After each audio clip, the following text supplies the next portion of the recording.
Welcome to PT&T webinar, the role of IT and connectivity in the future of manufacturing. We will begin in 5 minutes. In the meantime, please like and follow our page and LinkedIn page, PT&T Ultra Fiber Internet.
Imagine a workplace without walls or limits, where you have the flexibility to work anywhere with information at your fingertips.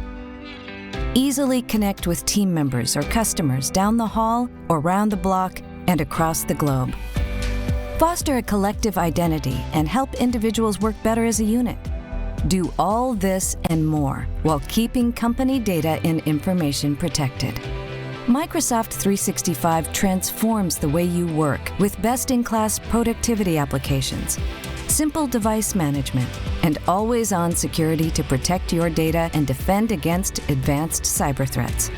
Enable your employees to work from anywhere on any device while providing your business with email, calendars, file storage, a hub for teamwork, and the Office apps all working together, so you can increase your productivity and grow your business with confidence. Everything you need, wherever you need it, in one solution.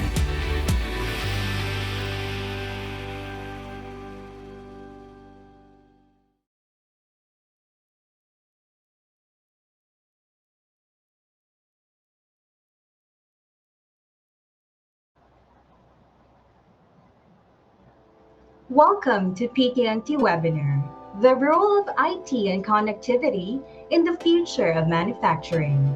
Our program today will involve light audience participation alongside in-depth discussions. We will begin in 3 minutes. In the meantime, please like and follow our page, PT&T Ultra Fiber Internet, for more on all things Internet and IT.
Imagine a workplace without walls or limits, where you have the flexibility to work anywhere with information at your fingertips.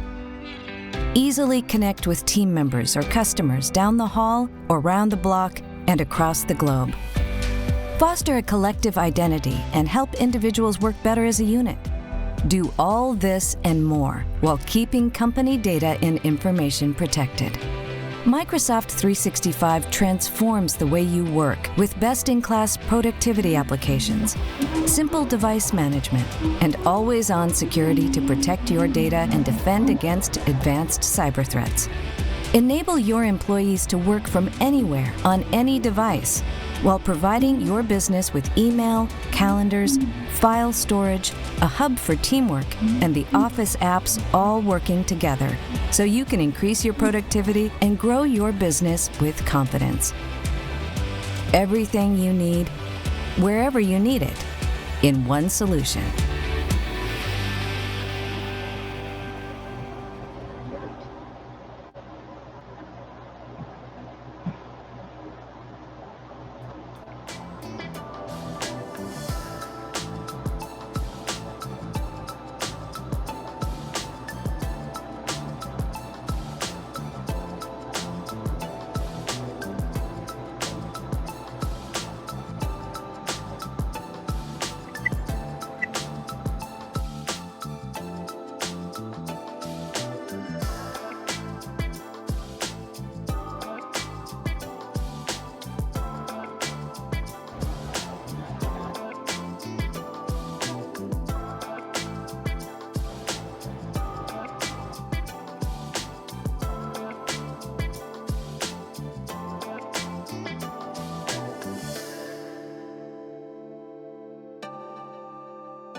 Hi everyone, welcome once again to the PT&T webinar, where today we will be discussing the emerging IT trends in the manufacturing industry.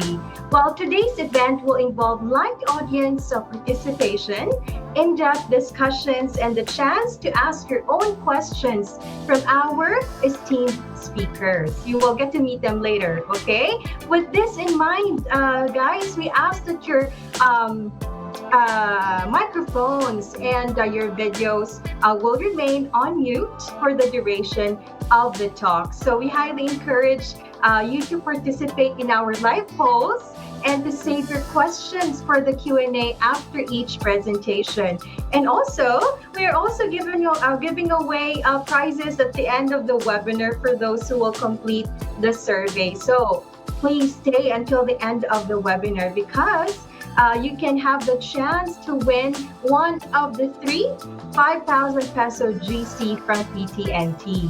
So, before we begin, I would like to acknowledge, of course, the presence of our partners, Attorney Norma Tanyag, Zone Administrator from SEPSA, Mr. Arvin Igarge from ESA, Miss Mary Ann Makaisa, Senior Manager for Operations of Lima, and of course, all of our invited guests today for our many partnerships. So we're truly happy to have been your trusted provider of IT services and reliable internet connectivity. And today, as you learn, we will, find out, you will learn more that strong partnerships are what allow businesses like yours to remain adaptable to the ever-evolving demands of your industry. And through this webinar, we hope to help you edge closer to your success. My name is Karen Pinili. I'm the Capability Development Manager for People and Culture team of PT&T. I'm very much looking forward to being your host for today's sessions and to bring PT&T's culture of learning and development straight to your screens. So the manufacturing companies today are faced with much pressure to adapt to this digital era. I'm sure that you guys would all agree. And we know based on our relationships with our partners, just how challenging it is to keep up with both advancements in technology and also all of these pandemic-related adjustments. So the first step to both challenges will always be to remain connected. But today we ask, how how can we make sure that your internet connection is set up for optimization? So our first speaker is a well-established IT practitioner and general manager for connectivity solutions for PT&T. His 24 years of experience in telecoms includes building wired and mobile data businesses for other well-known carriers. His expertise is further deepened by extensive experience with FMCG, pharma, and renewable energy. For his insights on internet connectivity, resiliency, and redundancy, please welcome our General Manager for Fixed Broadband, Mr. Ricky Pena.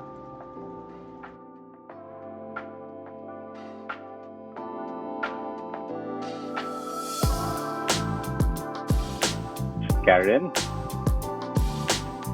Yes. Good afternoon to everyone. And I will be talking today about the role of connectivity in the future of manufacturing. Can we have our slide, please? Oh, here. Wait a minute. Okay. Um, yes.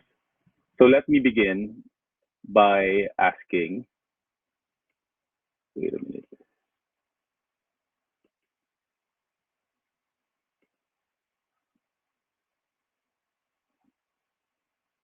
Oh, okay. Sorry about that.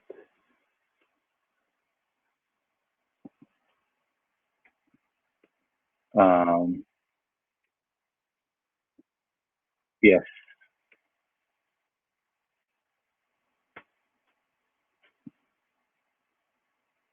Hold on, please.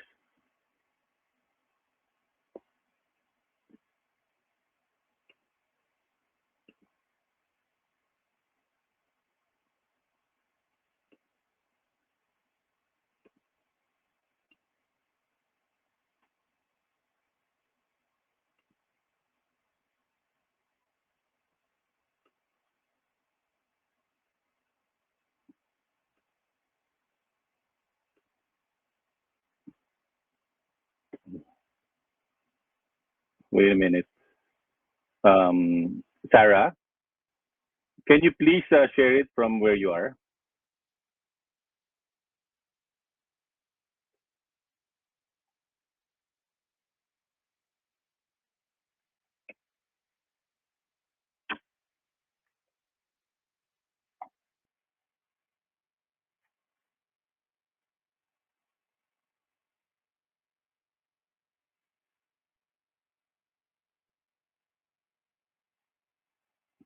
Okay, so let me start my presentation by asking a poll question.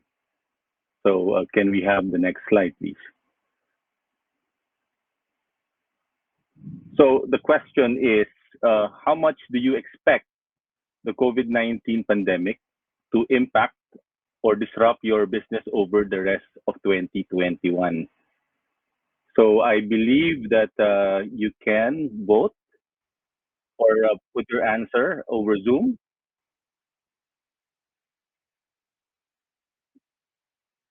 So please share that. Okay, let's give you 30 seconds. Kindly click on your answer.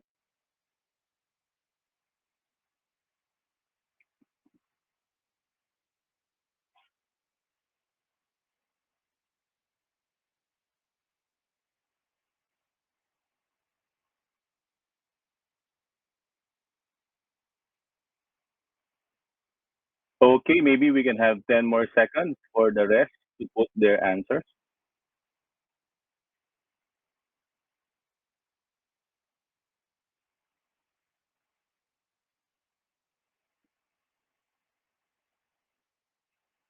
Okay, can we see the results?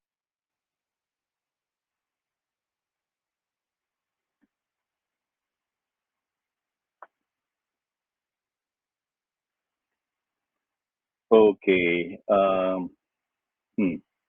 Are the results in?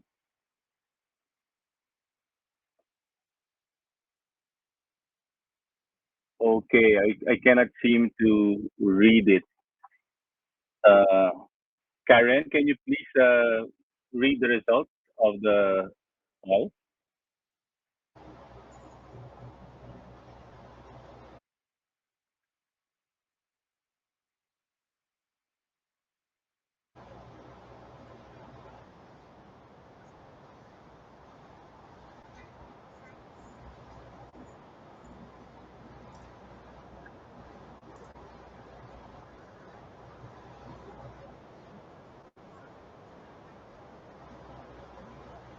39% says a major impact.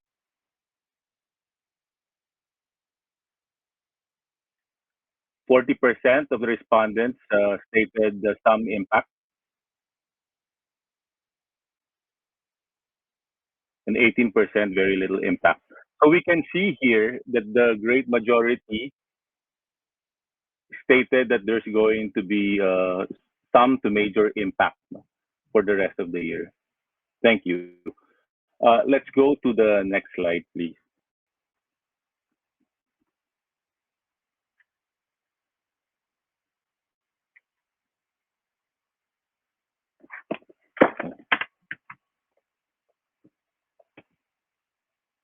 Yes. Okay.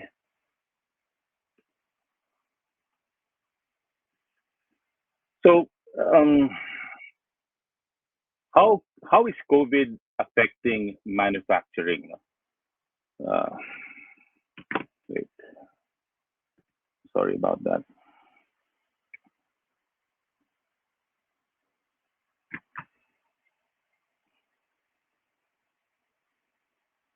Okay. Well, there are some bad news and good news. No? The Philippines, as we know, no, is still in recession in quarter one, no, where we experienced a contraction of 4.2%, no, due to COVID. No? This, of course, follows a 9.5% plunge in our 2020 GDP, no, which a lot consider as the worst since World War II. Of course, manufacturing production in the Philippines tumbled 74.2% year on year in March 2021. That's the steepest decline in manufacturing output since last August, amid the disruption caused by this pandemic. No? But the good news is things are starting to pick up.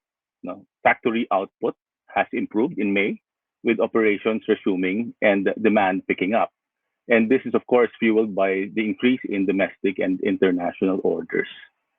There is also, because of the improved vaccination rollout, no, and the recent decline of cases, an easing of restrictions, no, where we now find ourselves in GCQ. And we're hoping that as we vaccinate more people, no, we can achieve herd community, no, herd immunity, no, hopefully soon. Next slide, please.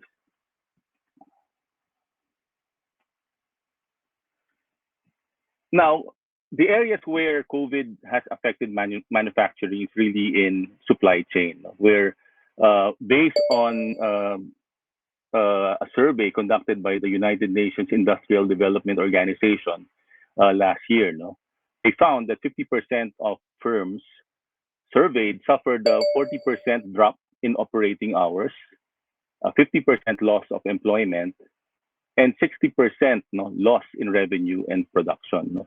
This is brought about by what many experience no, in terms of shortages in raw material, as well as obstacles in the supply chain, no? Be it in the distribution, shipping, and logistics, no?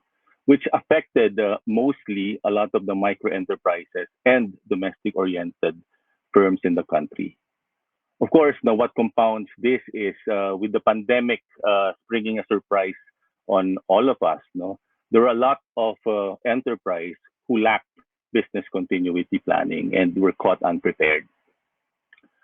Moreover, because of the strict the strict implementation no, of the lockdown, no, there was a problem no, with the mobility of human resources, no, where there was a lack of available transport and employees fear to go out. No, all of these contributed to worker shortages. No, And of course, only a handful of firms were really capable of successfully implementing work from home arrangements, no? Especially in a manufacturing setup. Next slide, please.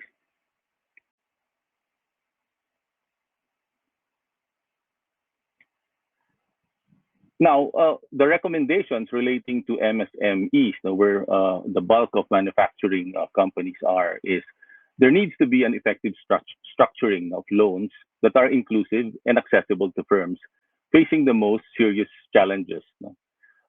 This is very important, no, for these manufacturing companies to bounce back. No? And where there are loans, no, it's important that the policies and programs that these would be used for would foster innovation and diversification to prepare for the new normal. No? Really, all of us do not know how the new normal is going to shape up. No? But what is clear is, no, there is going to be a lot of effort, no, to strengthen quality, safety, and digital infrastructure. There's a need to build and support an innovation ecosystem in a more digitalized environment. No? And therefore, there's the need to promote technology development and adoption, no? Not just in manufacturing, but across all industries for that matter. Next slide, please. Well, the good thing about what this pandemic has brought us, no, is really the acceleration on the adoption of information and communication technologies. No? In a span of 1 year, no, we were able to digitalize, no, what would have taken normally 10 years, no, to reach, no, that level. No? And in manufacturing concerns, we are seeing an increased focus, no, on Internet of Things, artificial intelligence, automation, and advanced technologies to design and build more resilient systems. So what has happened is really we've fast forwarded, no, digital initiatives. Next slide, please. So for my second poll question, no, I'd like to ask, how much impact, no, will digitalization have on your company this year? So let's take 30 seconds to click in your answer.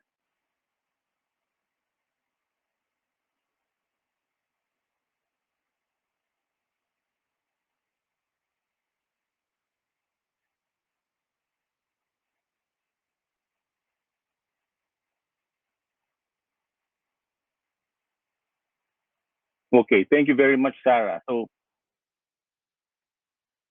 that is like 80%, no, major to some impact. No?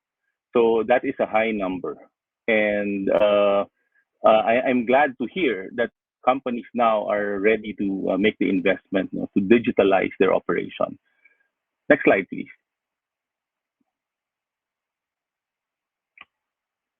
Here, let me just validate, no, what we saw in that poll, no, where we have here a survey made by PwC, no, Price Waterhouse, in 2021, no, among 585 large companies, no, involved in global manufacturing. No. It states that when it comes to customer needs and behaviors, they believe that what will impact their business the most would be greater use of digital channels, use of omni-channel shopping among consumers, and digitally enabled connected products. No? And we all can relate to this. No? The way we live our lives today, no, has become digitalized. No? How we buy things, no? How we do things. No? It's all virtual. No? Okay. Top three priorities in manufacturing platforms, technologies, and tools. 70% placed IoT on top, no? Followed by public and private cloud at 50%, and robotic process automation at 50%. Okay. And in terms of top three performance measurement indicators for manufacturing, no surprise here, 56%, no, still place the productivity and efficiency, no, at number one. But what's interesting is that innovation and R&D at 51% and digital transformation at 46%, no, have registered a high increase, no, in terms of the rating. So this is all pointing to more and more manufacturing concerns, turning to digital. So that is good news, in terms of increasing productivity and efficiency with the use of technology. Uh, Next slide, please. Okay, I don't really have to convince you, what the impact of not having a reliable internet connection could do to a business. No? You only need to imagine bringing an office to a screeching halt, by simply unplugging the router. Okay, in today's world, we know that data access from anywhere is vital to run a business in a post-COVID world. Not having an internet redundancy, should your ISP go down, is not an option anymore. Okay, and if you consider that there are a lot of vital business processes, that are moving online, and you see that here when it comes to processes like your phone system, CRM, intranet, cloud platforms, email and messaging, video conferencing, that's like what we're doing today, and task management apps. No? If you lose your internet connection, then you don't get to use these processes. Such that it's said that an internet outage, is like losing access to important business data and could mean costly downtime. Um, in the US, they are saying that each minute of downtime could cost a small business anywhere from 137 to $427. That's per minute. And if you translate that to pesos, that could run to 400,000 to 1.28 million pesos per hour. So, especially to businesses, where the internet, is a very important and essential tool, they cannot afford having a downtime, because a downtime of just an hour would cost them 1.28 million, at the very least. Okay, next slide, please.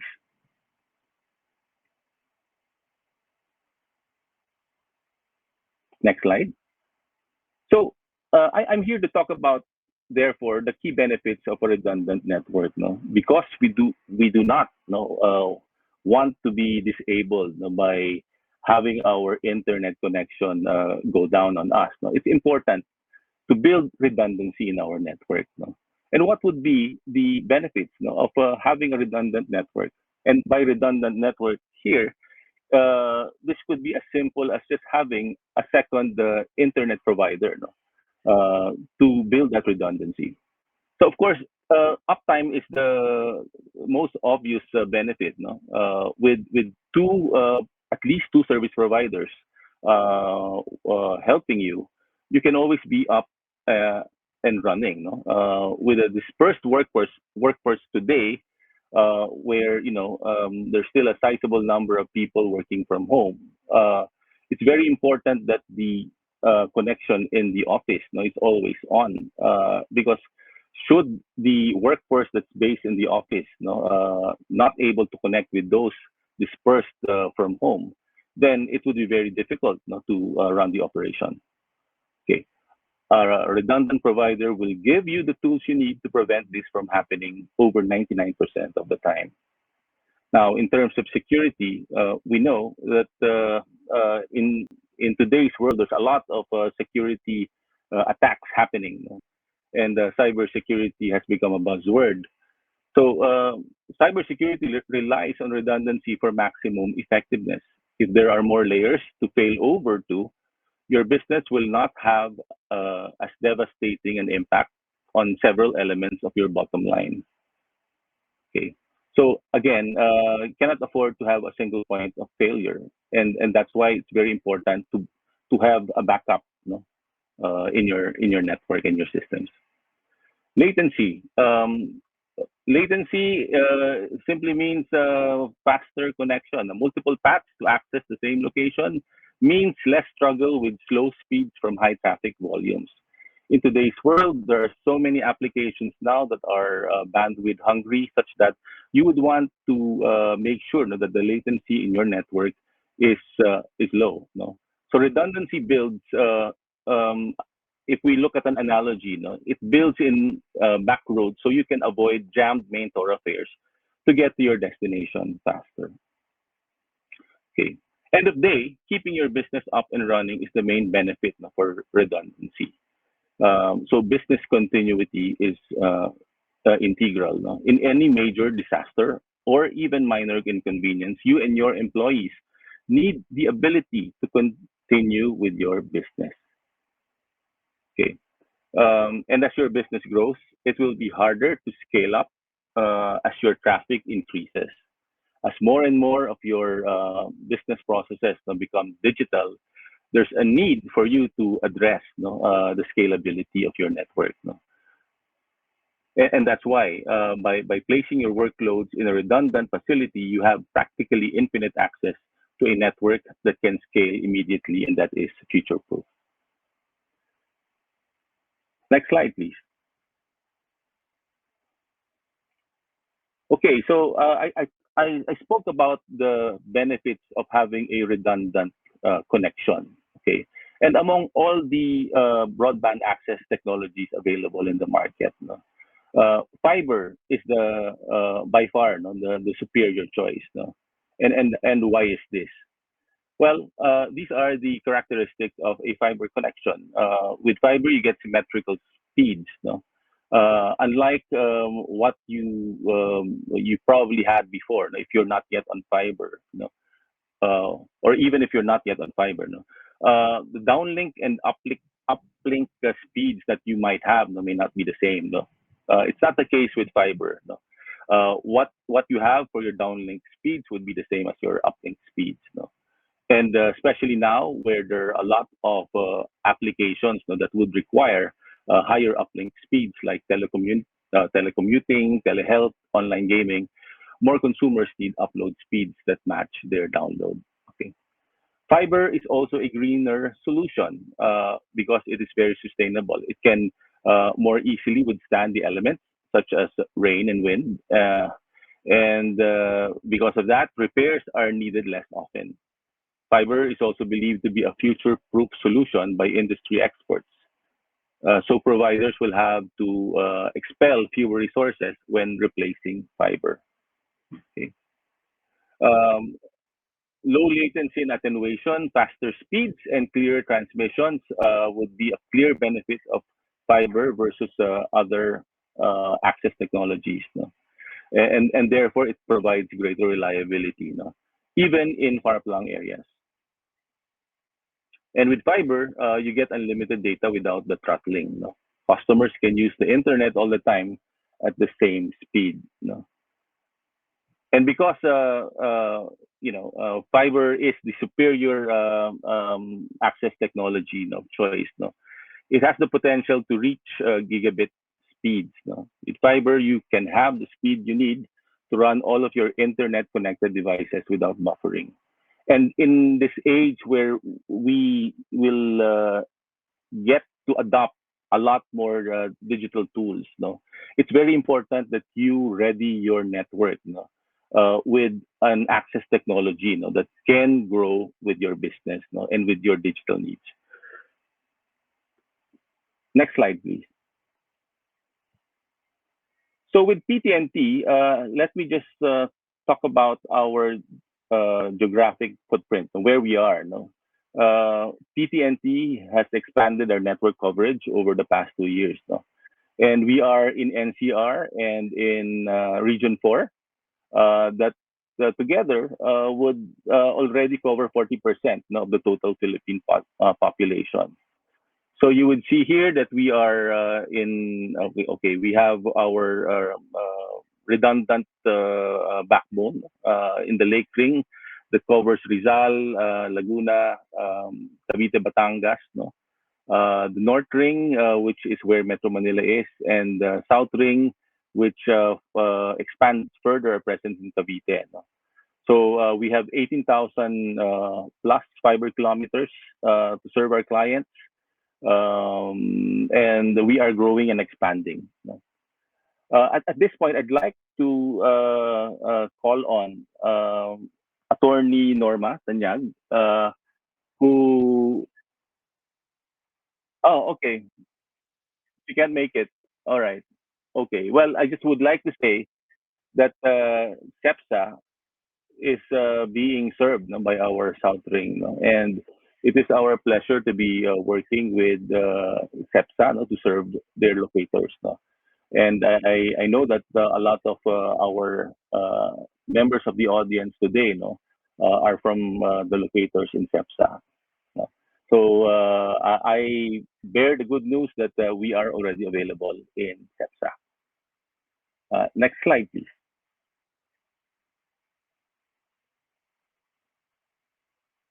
Okay. So what are our products and services? Okay, very straightforward. We offer connectivity solutions, be it direct internet or lease lines, no, that offer guaranteed dedicated bandwidth. Okay, so this would be for companies with a higher requirement for bandwidth that's dedicated. Okay. We also have business packages that provide burstable speeds, which is positioned mostly for MSMEs. Where we are not able to provide our fiber connection, we also have wireless in our network. And because, as we know, we have a lot in our workforce working from home, no, we're also offering residential packages, no, in our coverage areas. Next slide, please.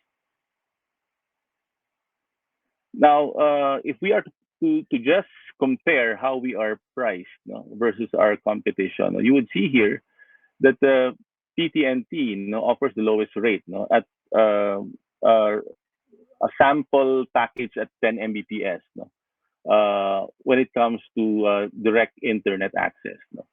So you see here the major players for fiber broadband, but we in PT&T, you know, endeavor to provide affordable and competitive pricing.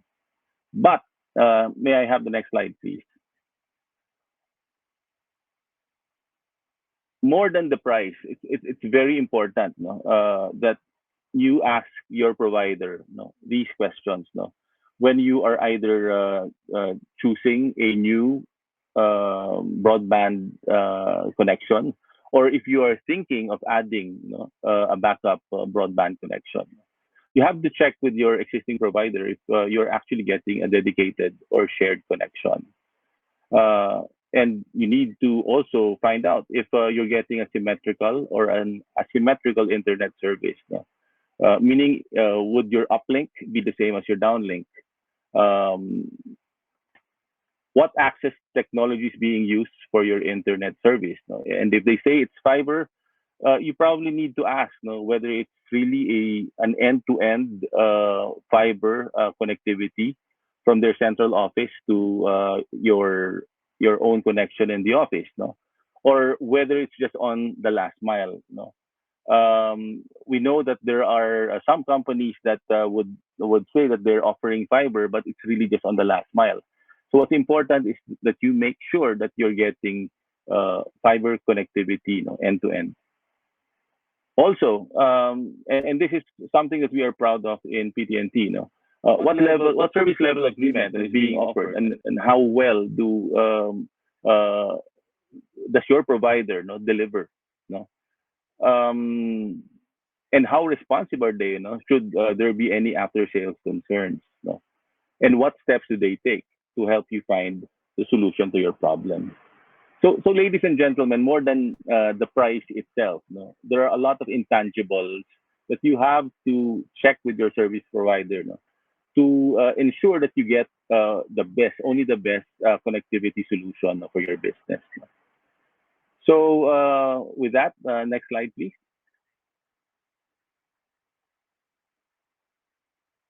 Next slide, please. Okay.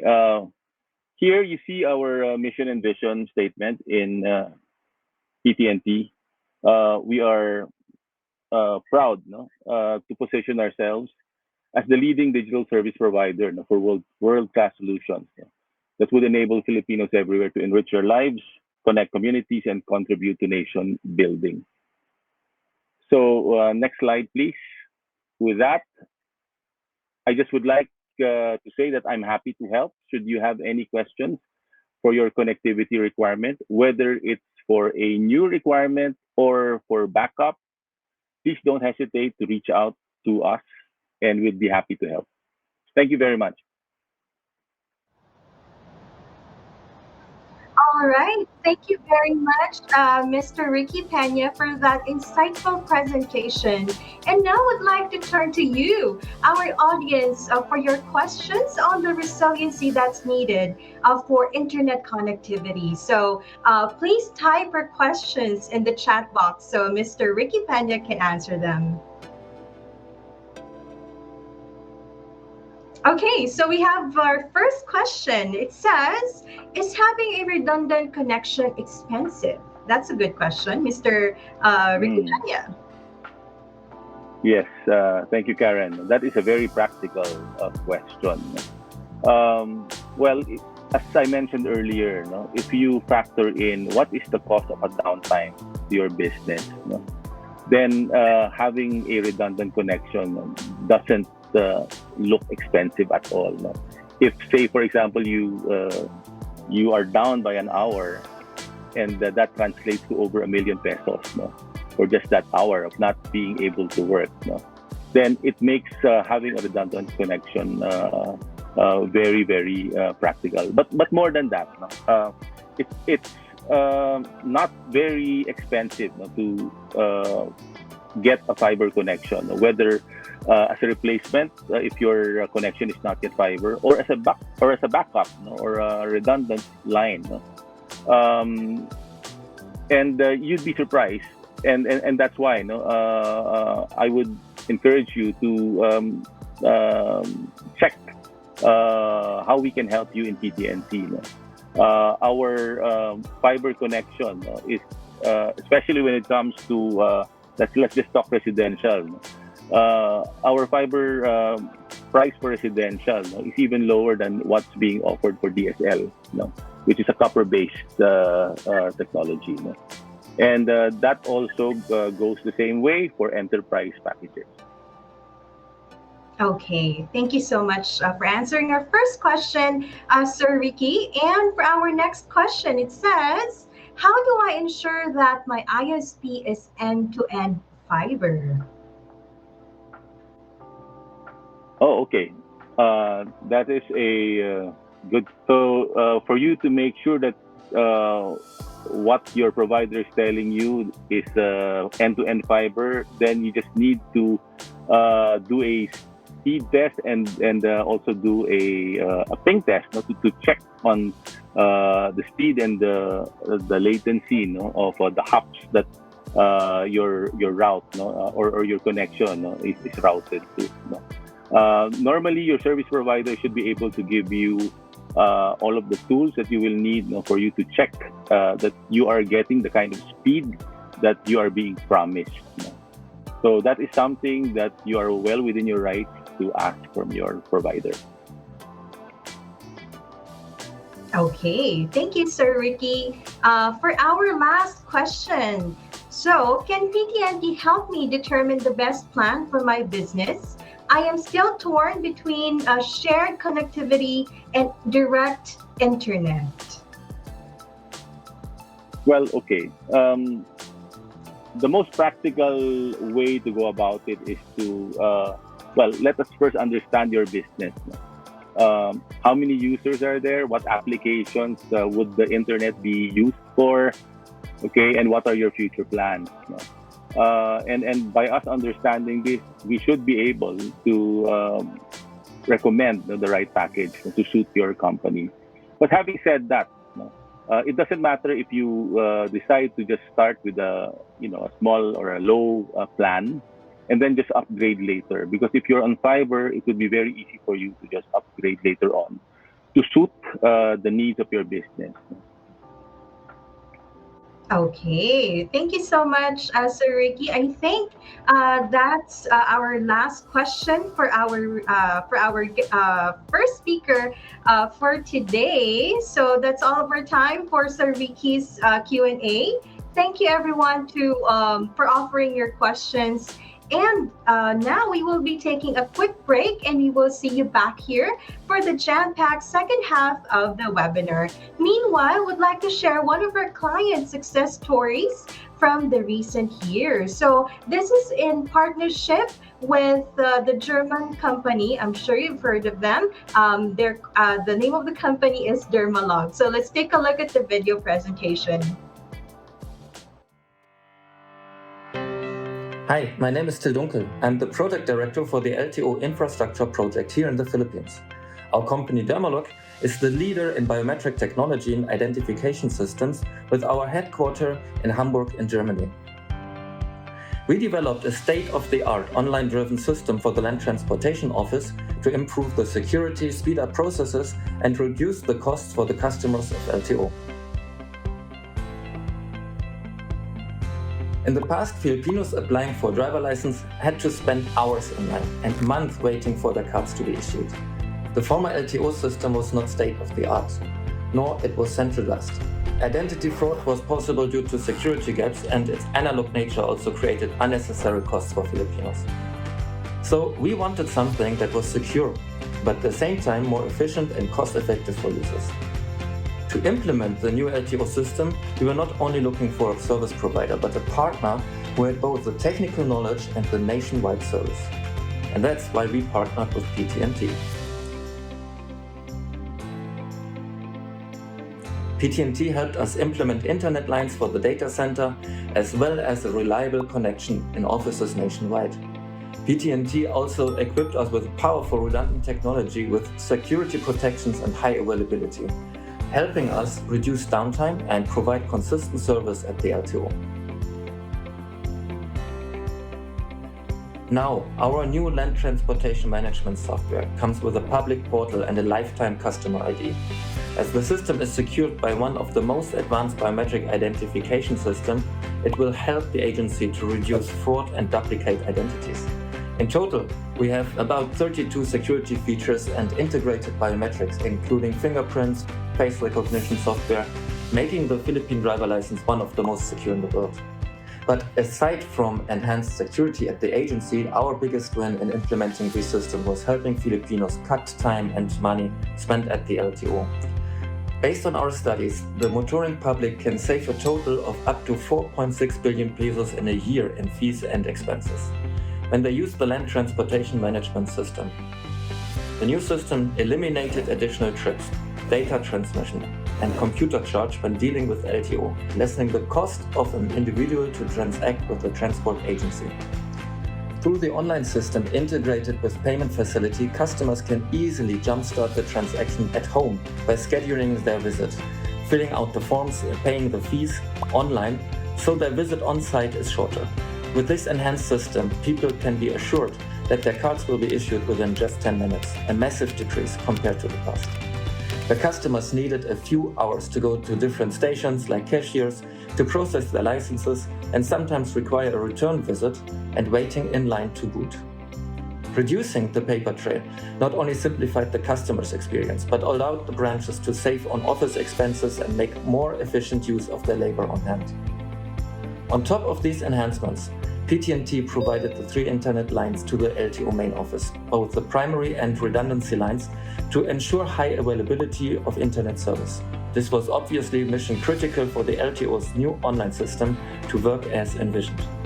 We believe that this online-driven approach is not only fitting in these times, but it also makes the LTO one of the most advanced and most consumer-friendly agencies in the Philippines. We are really happy with our partnership with PT&T because from the first contact, the service was always both personal and professional. All throughout the project, we experienced working with a reliable and flexible team, and they respond very quickly to any need or request. I will tell you that much. You don't typically see that level of attentiveness in service, but this really helped making the project a success. If you're searching a reliable IT and connectivity partner who will go the extra mile and beyond, choose PT&T.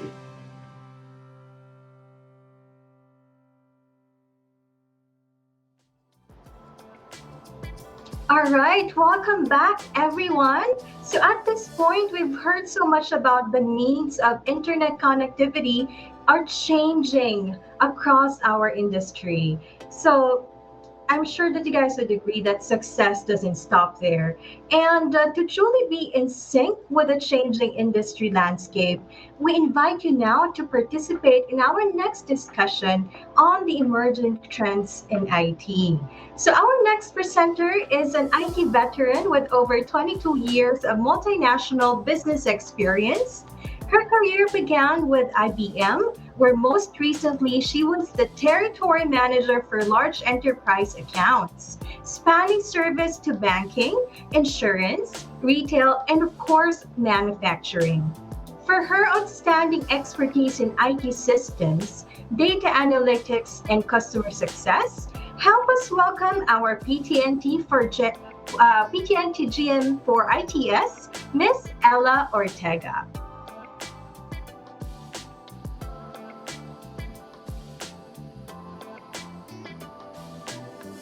Thank, thank you, Karen, for the introduction. To our customers, colleagues from PT&T, our guests, and of course, our speakers from IBM and Floro. Ladies and gentlemen, magandang hapon po sa inyong lahat. It is an honor for PT&T to host this event. And today, we will be sharing our thoughts and our insights, no, on the IT trends for manufacturing.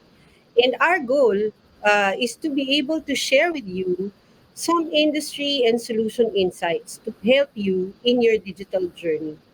But before I get into the details, I just wanted to share with you our journey as PTNT. No? And you've heard from our colleague from PTNT, Mr. Ricky Pena. He shared with you our connectivity solutions, right? So for IT services, right? So PTNT, we started 1962, no? So that's a long time ago. And for those of you who are familiar with telegraph, even packet bell, faxgram, and so on, those were our past services that we have offered to Filipinos nationwide. And moving forward, 2017, that's what we call our inflection point, no? Where we decisively repositioned PT&T.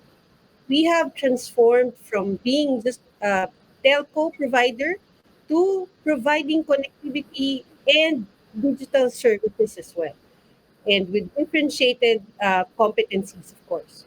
So the result, we believe, is a stronger and more focused organization with the potential to build more relevant, of course, to all of our clients, much larger and more sustainable enterprise to support you guys, our customers, over the years to come. Okay. So I just wanted to share with you what is PT&T's plan, right? And I'd like to focus, of course, on IT services, which is why we have our hashtag, and you probably see that, no, in all of our social media posts. It's beyond connectivity. Connectivity definitely is very important. Ricky emphasized that earlier because that's our information highway, right? But to us, apart from, of course, our organic expansion, our nationwide network backbone initiative, and our mobile initiative, IT services is where we intend to provide or have additional investments for new services such as data center, cloud infrastructure, and managed services to be able to help our customers throughout the country. Okay. So, Ricky also gave you an overview of our solutions or our business segment in IT services. And just to give you a brief background, no, IT services for PT&T started in late 2018 to early 2019. And our initial focus was definitely how can we provide more services to our connectivity clients, whether it's blended bandwidth, which is one way for you to be able to have a high availability on your connectivity, which was the topic of Ricky earlier. How do you do that? Having multiple ISPs. SD1 or software defined one, managed services as well. And then we move towards other value added solutions. No? IT solutions such as IoT, payment gateway, even business applications. And we have created these value added services for our clients to be able to support both your network and connectivity requirements and spanning into IT digital solutions with, of course, security and high availability. So let me move now to my main topic, which is the Asia Pacific Digital Maturity Study. And this is a study that was conducted by IDC, conducting surveys for more than 1,400 clients across Asia Pacific, across 14 countries. And the profile of these clients are between 50 to 499 employees. No? So the study was conducted to uncover the state of digital transformation journeys across different industries and not just manufacturing.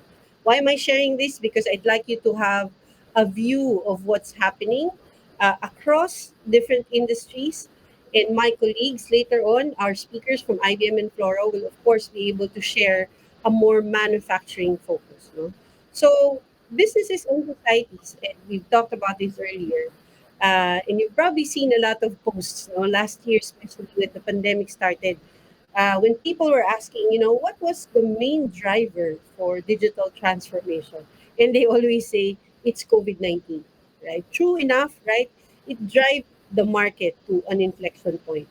The speed of change, delivery, operations, it really separated those who were able to act faster from the leaders to the followers, right?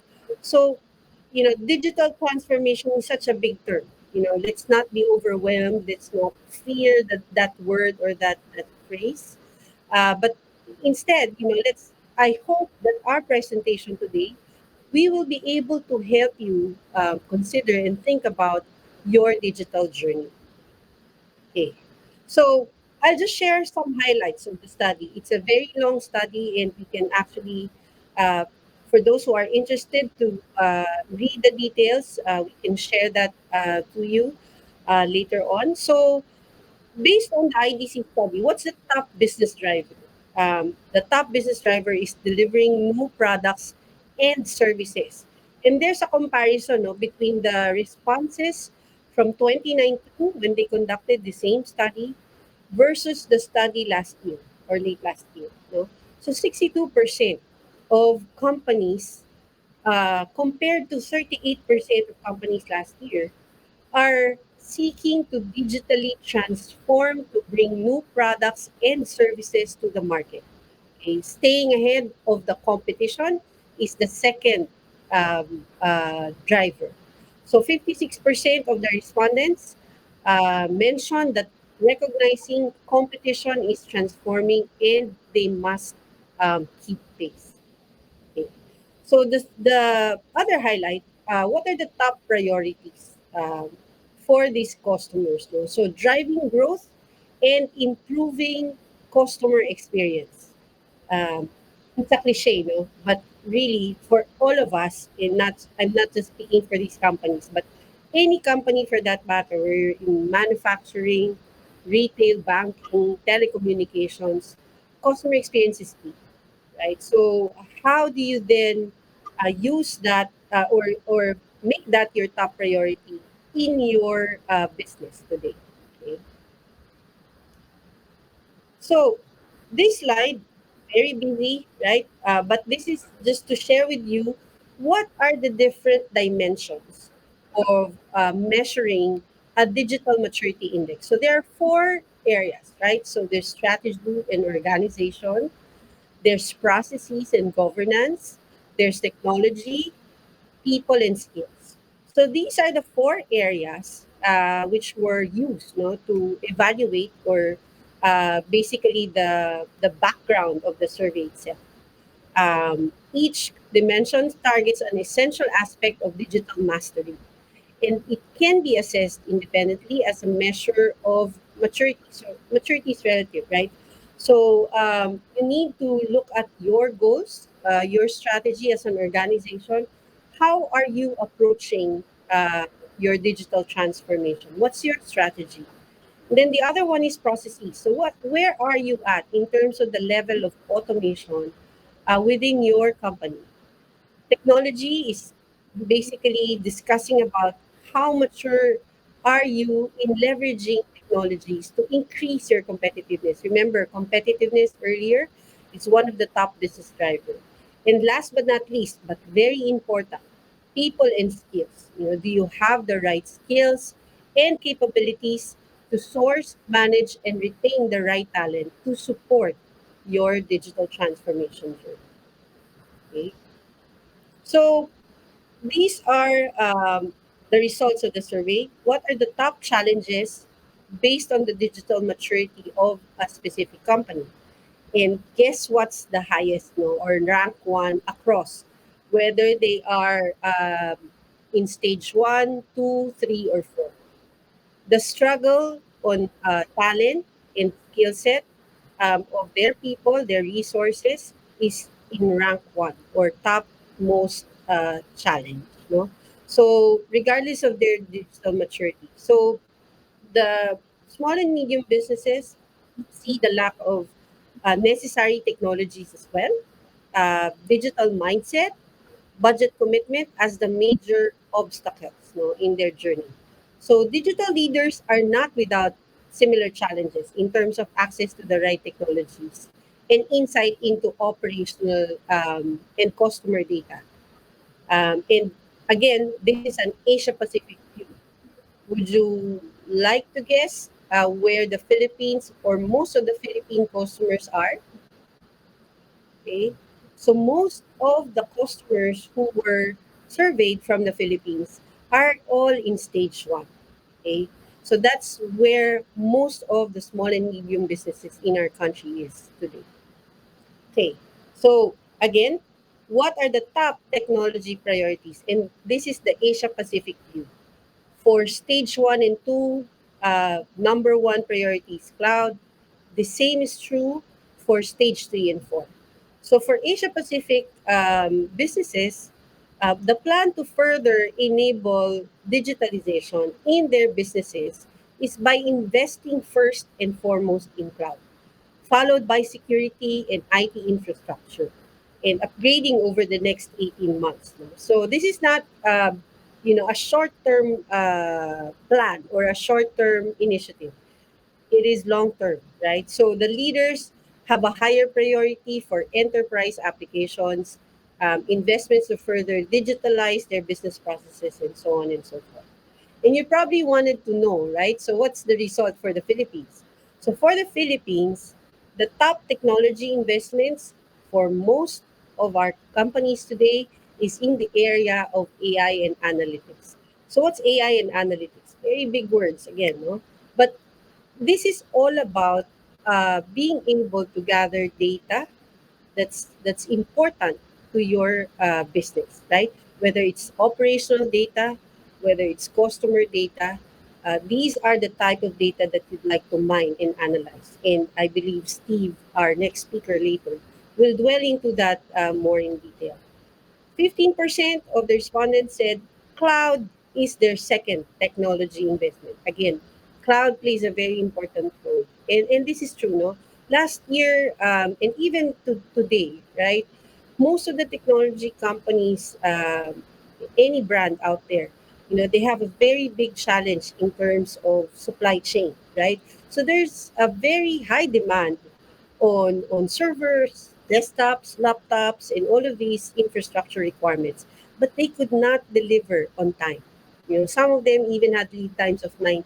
So that's where cloud comes in, right? Because cloud is readily available. If you need it, it's there. You just turn it on, you can subscribe to it, and you can already use it. You don't have to wait for a delivery of 30, 60, 90 days for you to be able to start any of your IT initiatives. Then the third one is upgrading IT software.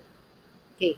So the next column is digitalization challenges. Okay. And again, this will you probably tell yourself, "Oh, I'm not alone," right? So most of the companies say they don't know where to start. It's a big question mark, or they need guidance and so on. There's lack of commitment inside for top management or even for management of the company in general. And the third one is again lack of talent. Okay, and why are they prioritizing digitalization? 26% said deliver better or improve customer experiences. Again, customers king, so that's definitely top. Improving operations or service delivery, and improving sales and marketing. So these are just some of the insights that we'd like to share with you. And you all are probably asking, so what do I do next? Okay. So we have summarized the next steps, right? So the first one, top of the list actually, is to develop a 3-year roadmap, right? Where do you want to be?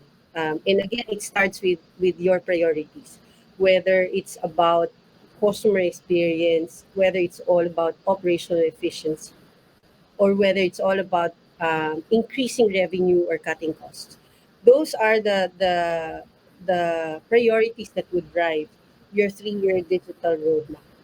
The second one is prioritize critical business processes to automate, which would have the biggest impact to your companies, which would have the biggest impact whether it in terms of increasing revenue or reducing costs. Evaluate and right size the technologies to invest in. Make sure that you think long term, right? You have to start small and grow big. Actually, that's related to number 7, right? Simplify, start small, learn, and scale. Because you don't want to do a big bang approach. That's always not advisable, because basically you need to be able to, especially if you're just starting with your digital journey, you start small and learn, and then you scale. Okay.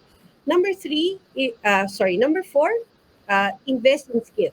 Okay, and this is where probably companies like IBM would have um, initiatives in terms of improving skills, even in schools. No, like they call it the PTech initiative, and that is something that all of the companies in the Philippines could leverage on. Right.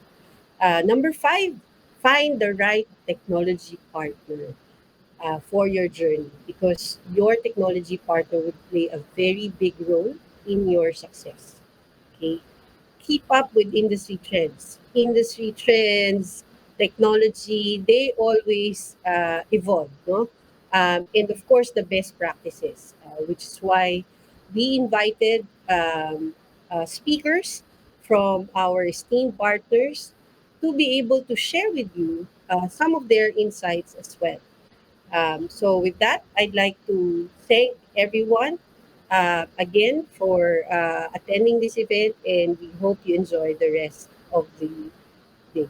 Thank you. All right. Thank you very much, Miss Ella, for that eye opening and compelling presentation. I'm sure that you all would like to pick Miss Ella's brain further about the latest and greatest in IT.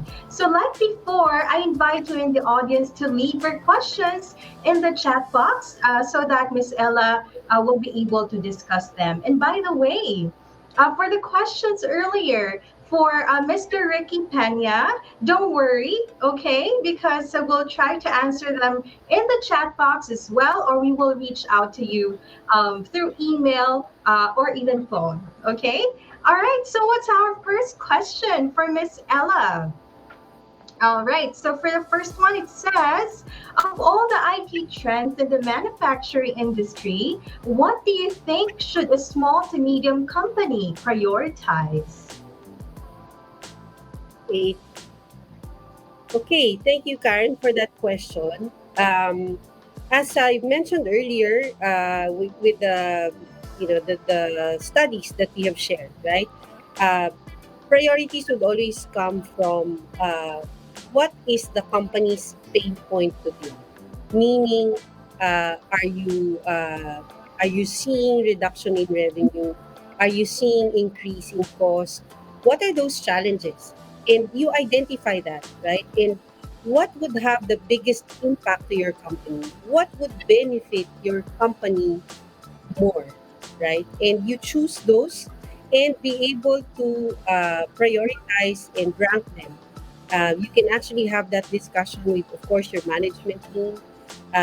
In PT&T, we do that every year, right? So, planning and thinking ahead. What are those um, priorities of the company, whether it's revenue increase or cost cutting, and you get consensus from everyone and support from everyone. Because again, very important, the commitment of the company to be able to do it is something that needs to be aligned across the board.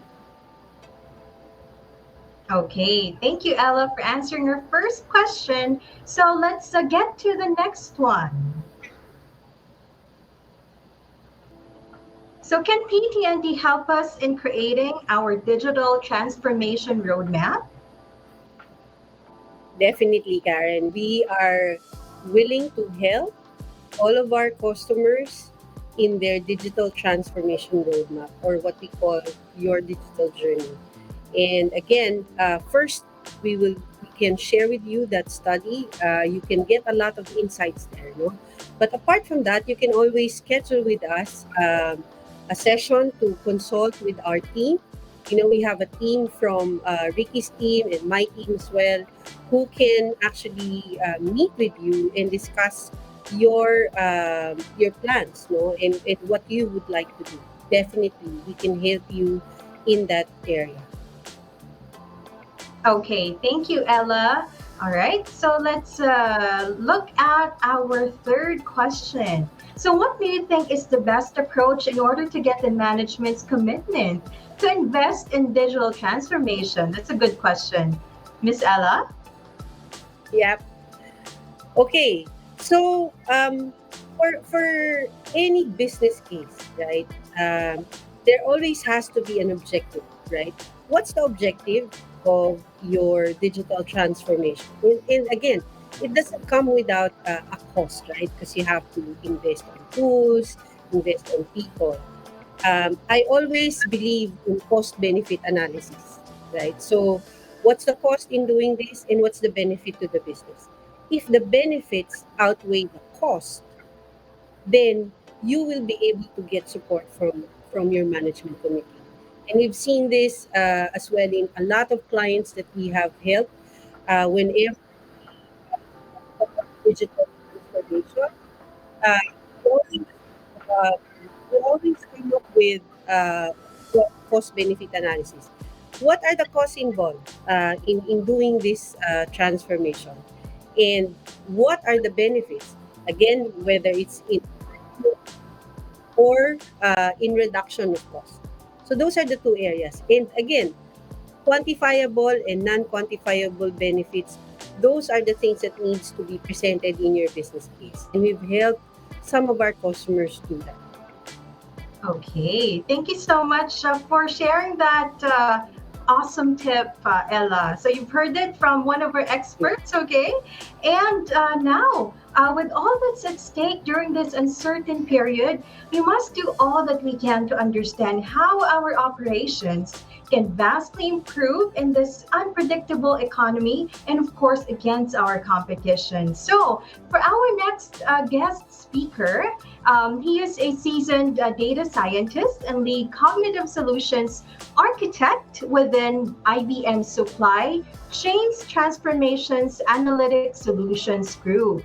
So, following a dynamic career of 15 years with IBM, he is today a certified level 2 data scientist, project manager, and agile coach with several patents to his name.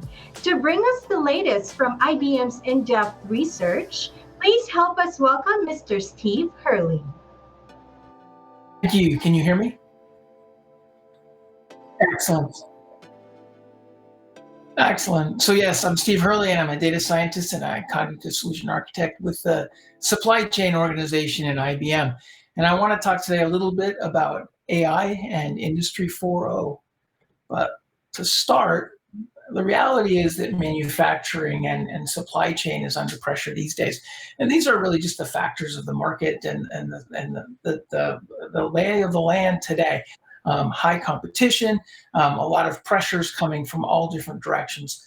And AI is a valuable tool in responding to these pressures. So there are a number of technologies that you can utilize with AI to help bring value to your organization as you are trying to cope with and take advantage of many of these pressures. Things like virtual workers and intelligent workflows, early warning and identification of problems, optimization and resiliency. And these are just the things that are the normal factors of the current business environment. And then there are the things that, frankly, over the last decade have taken many companies by surprise. Things like COVID-19 or tankers cargo ships getting caught in canals, floods and financial crises. These are things that just happen, and yet AI has great capability to help not necessarily predict, but help to optimize through these. McKinsey, an industry consultant, believes that around 10 to 20% improvement of cost can be had through Industry 4.0. So through the kinds of improvements that you can get through using automation and using artificial intelligence and embedding sensors within your supply chain and within your manufacturing, 10 to 20% improvement in cost just through that, just through through Industry 4.0 technologies. And so there's a great drive to change, but why do we need to change? Really because the disruptors are there. The disruptors have always been there, and with every new year, with every new decade, there are new challenges, new disruptors that must be faced. Think of taxis, right? So taxis, a long-established way of moving people around. Then all of a sudden comes Uber, and it turns the whole taxi industry upside down. And they disrupted the taxis, but then Uber became established, and along came Grab and other providers like Grab that then upended Uber and gave it a run. So disruptors are just a part of the reality, and as we're in this more modern age, these disruptors are coming more quickly. We also have to change because our customers are changing. Their expectations are changing. Better, faster, and cheaper. So it's the I was listening today about Amazon and the effect that Amazon has had in shaping people's expectations around customers' expectations around what they can get at what price and how quickly they can get it. So that's the reality, is our customers' expectations are also changing. Technology is continuing to change. Often technology is driving many of the disruptions. And then lastly, data. If you think about all the data that's been created, about 90% of it has just been in the last few years.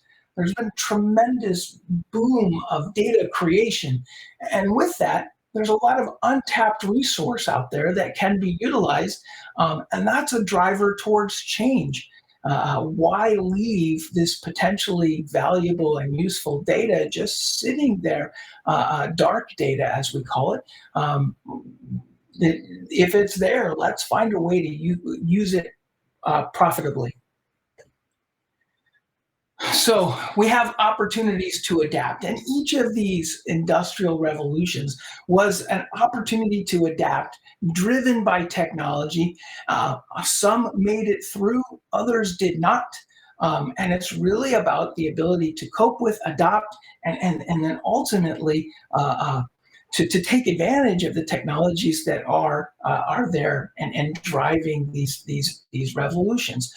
So currently, kind of if you think about the fourth industrial revolution or Industry 4.0, it is that merging of the cyber physical systems, that's the people, the humans, along with sensors and AI and automation that are helping to drive efficiency and drive productivity within supply chain and within manufacture. And that's leading into this sort of idea of a fifth industrial revolution, where there's a more pervasive integration of AI within supply chain and manufacturing.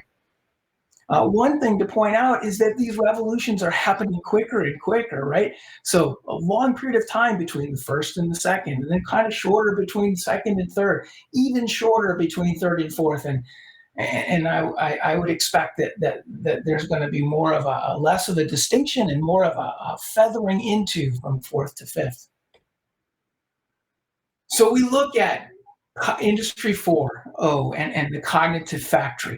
So this is a factory and a supply chain that has analytics, it has artificial intelligence, it has automation, it has intelligent workflows, it has augmented reality, all of these 4.0 types of technologies embedded inside of the supply chain, inside of manufacturing. But for this to work, there needs to be a platform that this can all run on. This is a lot of data being generated and has to be brought together and put to productive use. So things like hybrid cloud, the ability to have a platform that is able to span not just a supply chain, but multiple sites and multiple manufacturing sites. And there goes to the point of the importance of a network service provider and ensuring that connectivity between sites and across the end-to-end supply chain is where it needs to be. And then on top of that, the artificial intelligence necessary to take all that data in and then really to bubble up those insights, bubble up those predictions and actions that need to be taken from all that data that's being brought in. So as we talk to our clients, some about AI and about how AI is being used within their organizations, some insights became clear. First is that clients are having challenges with AI. Often that their proof of concepts go well, that they see that there's some value here, that it's important, that there's opportunity here, but they're struggling to move from the POC concept phase and moving it into production, moving it into the open business to the real world, out of the lab into the real world. And then on top of that, being able to repeat the solutions over and over and over again. So often folks see the value of artificial intelligence, but get stuck in the POC, the lab phase, and not being able to take that step out into the larger business and being able to actually demonstrate the value, see the impact, have that success be reproduced over and over again. So it goes to a core problem of how to deliver AI value. So we know how to create models. We know how to do POCs. So this method of delivering models, building accurate models, this is very well understood, and it's done a lot. But this typically only focuses on that initial creation of a model.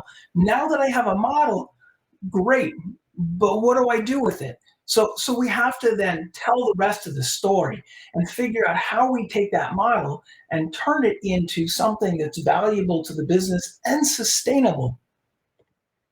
And so if we look to what application development does, so application development builds applications and then they deliver them into production, and they have processes and systems around maintaining that application, adding new features and functions. If we take that as a model and use that within data science, we can see some similarities. First of all, architecture. We want to take a look at the architecture, make good decisions about the models that we build, ensuring that we have the data available to actually build the models that we want to build, that we have good application designs around these models so that they don't just live in isolation, but they integrate into larger applications, and that they fit into the larger strategic maintenance and monitoring that we have within our organization, tracing and logging and whatnot. So that's the design piece, that's the architecture piece. And then we got to get to building it. So our building has to be done with standards that are uniformly accepted across your organization, so that you're able to reproduce your models, you're able to reproduce your success, and it's just not one-offs. Then with that, just like you have in software development, particularly in the cloud, you have pipelines for delivering data, in this case, delivering data to your models, and then from those being able to generate insights, and then the automation. How does that get automated into a larger application? Then you have to look at the operational side, and then with that, delivering those models in and the applications with those models into actual production, being able to monitor the environments that they're running in to ensure that they're operating, that they don't go down, that they don't have errors or challenges, monitoring the model itself. Just because a model worked great in the lab, in the POC, doesn't mean that it's going to have the same performance when it gets out into the wild. We have to monitor it and make sure that it continues to perform as expected. And then lastly, there needs to be a maintenance strategy for those models. Just because you trained it once doesn't mean it's going to be running that way forever, because the world changes, and so our models have to change. So there has to be a maintenance strategy, either identifying a period of time or some other kind of trigger. Maybe it's a performance trigger that says this model now needs to be retrained. It needs to be replaced by a fresh, retrained version of itself. And those are kind of standard practices that you see within application development that we can also apply similarly within model development. For this to work, we really have to have high performance teams, not just the data scientist who's doing the work, but it's really a three-legged stool. It's the data scientist, or the person who's responsible for the systems of insight, if you will. But it's also the folks who own the data. So the folks who are responsible for the systems of record, where the actual data resides. And then most importantly, or equally importantly, are the subject matter experts. They can help the other legs of the stool with understanding the context, understanding the data, being able to understand the business problem, and how the models and the data can help serve that business problem. And then lastly, a targeted approach. You can't boil the ocean. If you walk in and try to do everything at once, it's going to be a mountain too high. So it's focusing on those high value opportunities, and ones which you have good confidence that you're going to be able to tackle, ensuring that you have the data available to be able to support the model and support the business goal that you're trying to achieve, and then having the right skills and the right people, and then building the right design around that so that you've got a model that's going to be sustainable over time. So in the previous slide, I talked a bit about how we can learn from software development practices and apply those within artificial intelligence and the building of machine learning models. And so I want to kind of go back and to that point and start here.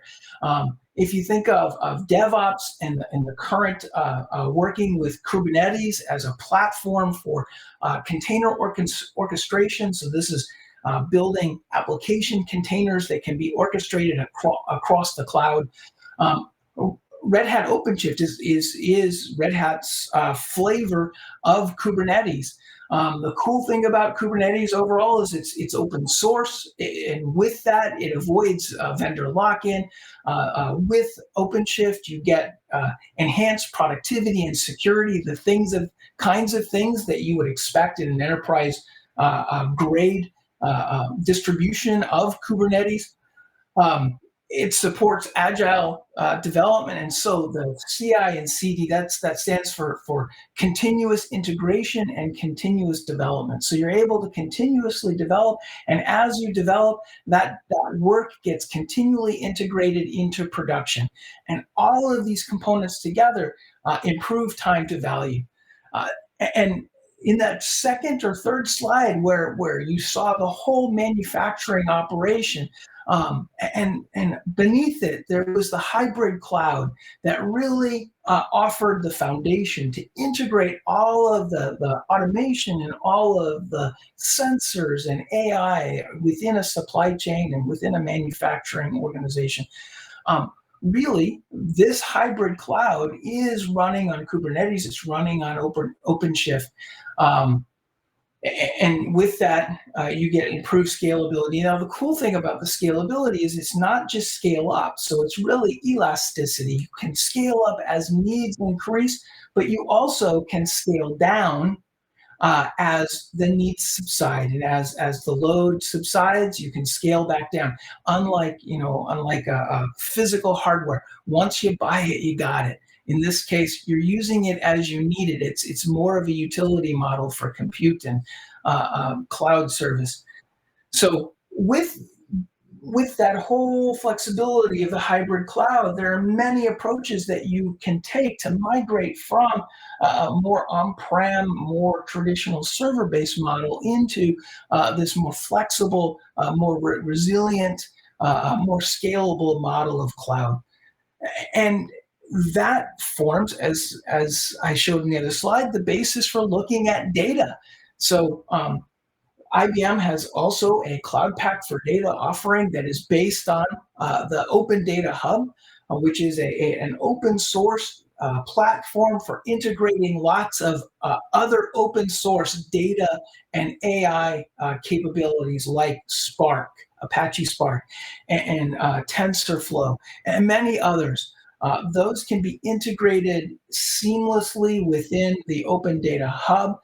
So that alleviates a lot of the configuration and a lot of the work necessary to connect those all together.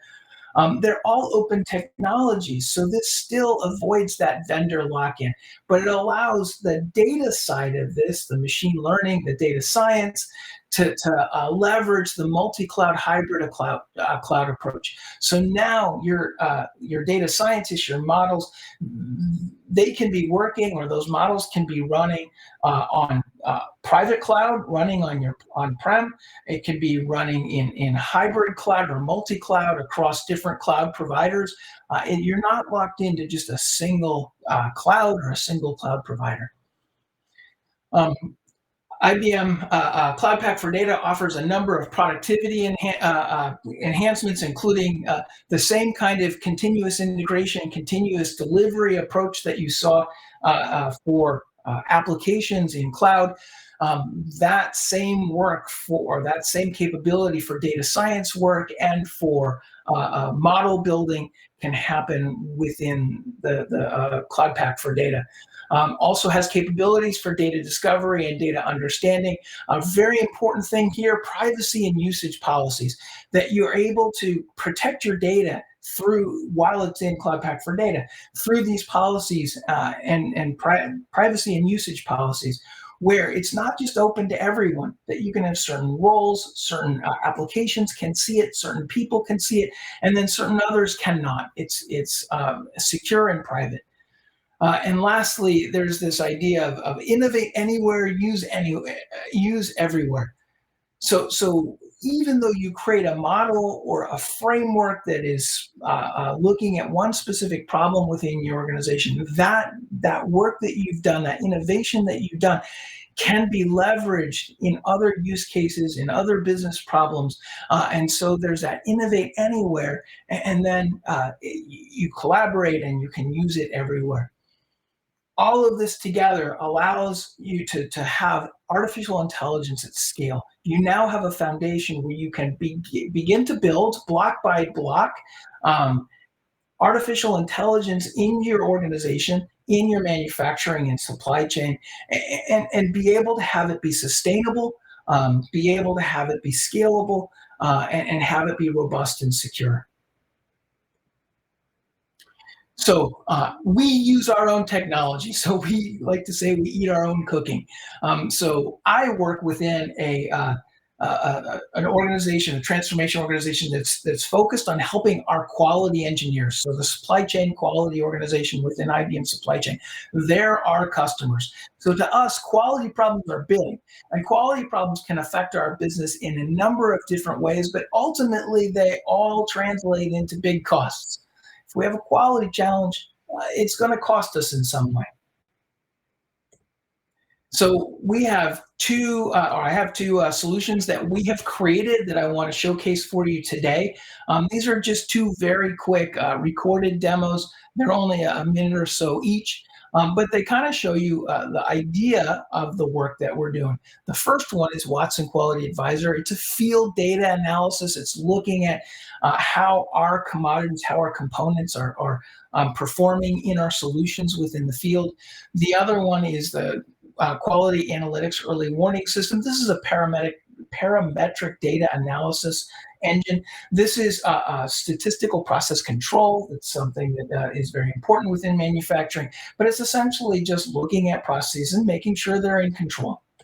So let's start with Watson Quality Advisor. So basically, Watson Quality Advisor is looking at descriptive analytics. It starts with descriptive analytics and then over time we have built this into a more predictive platform where we're not just describing to our engineers what's going on in the field, but we're trying to show them here's the things that you need to be paying attention to, and then this is how it's going to perform over time.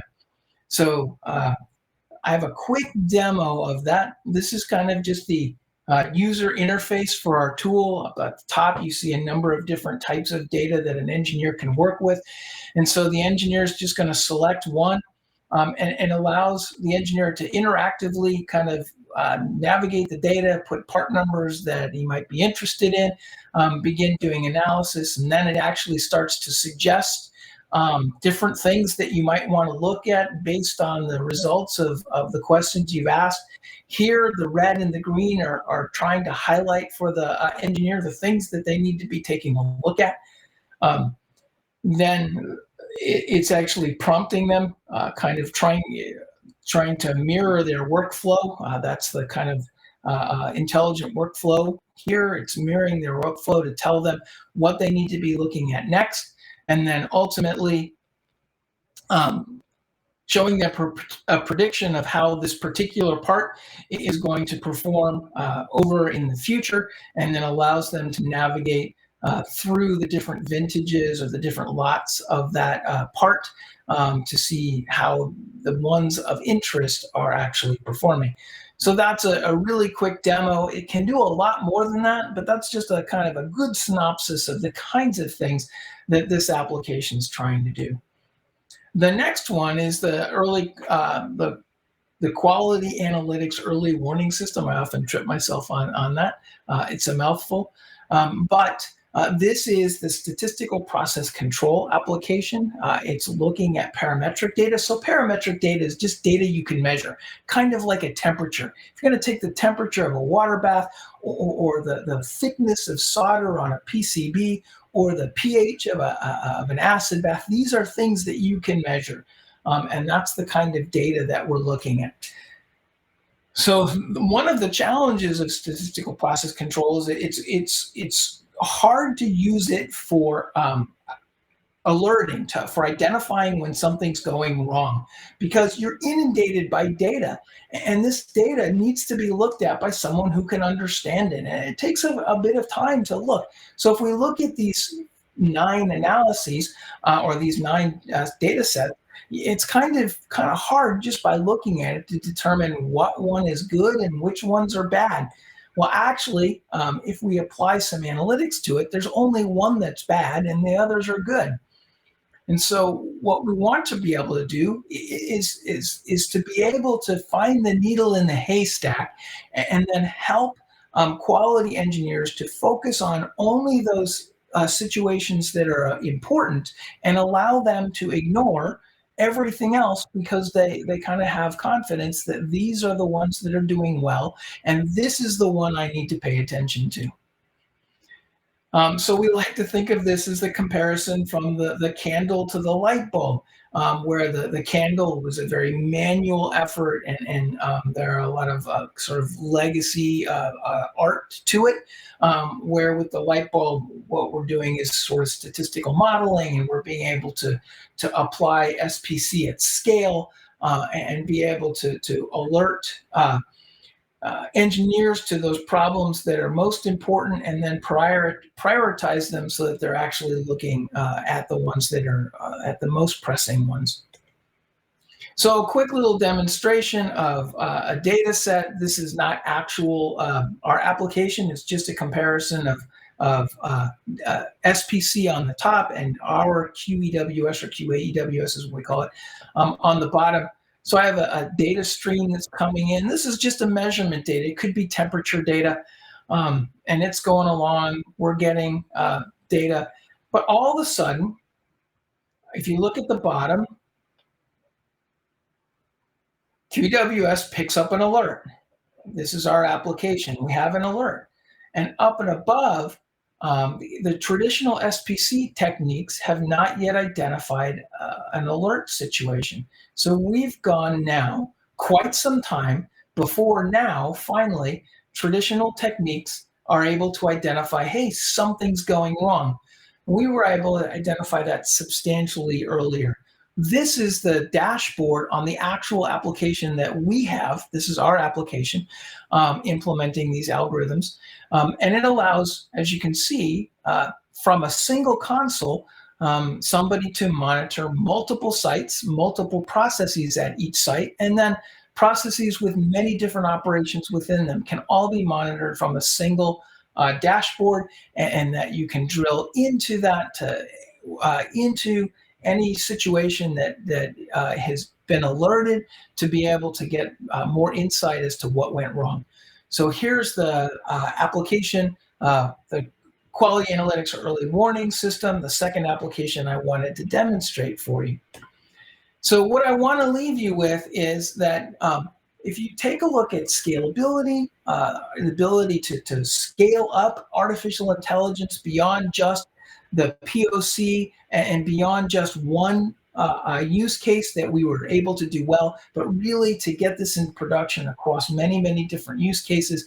If you look at scalability, if you look at portability, your ability to not face vendor lock-in, to be able to move your models to different environments, whether that's through hybrid cloud or different open technologies, and even security,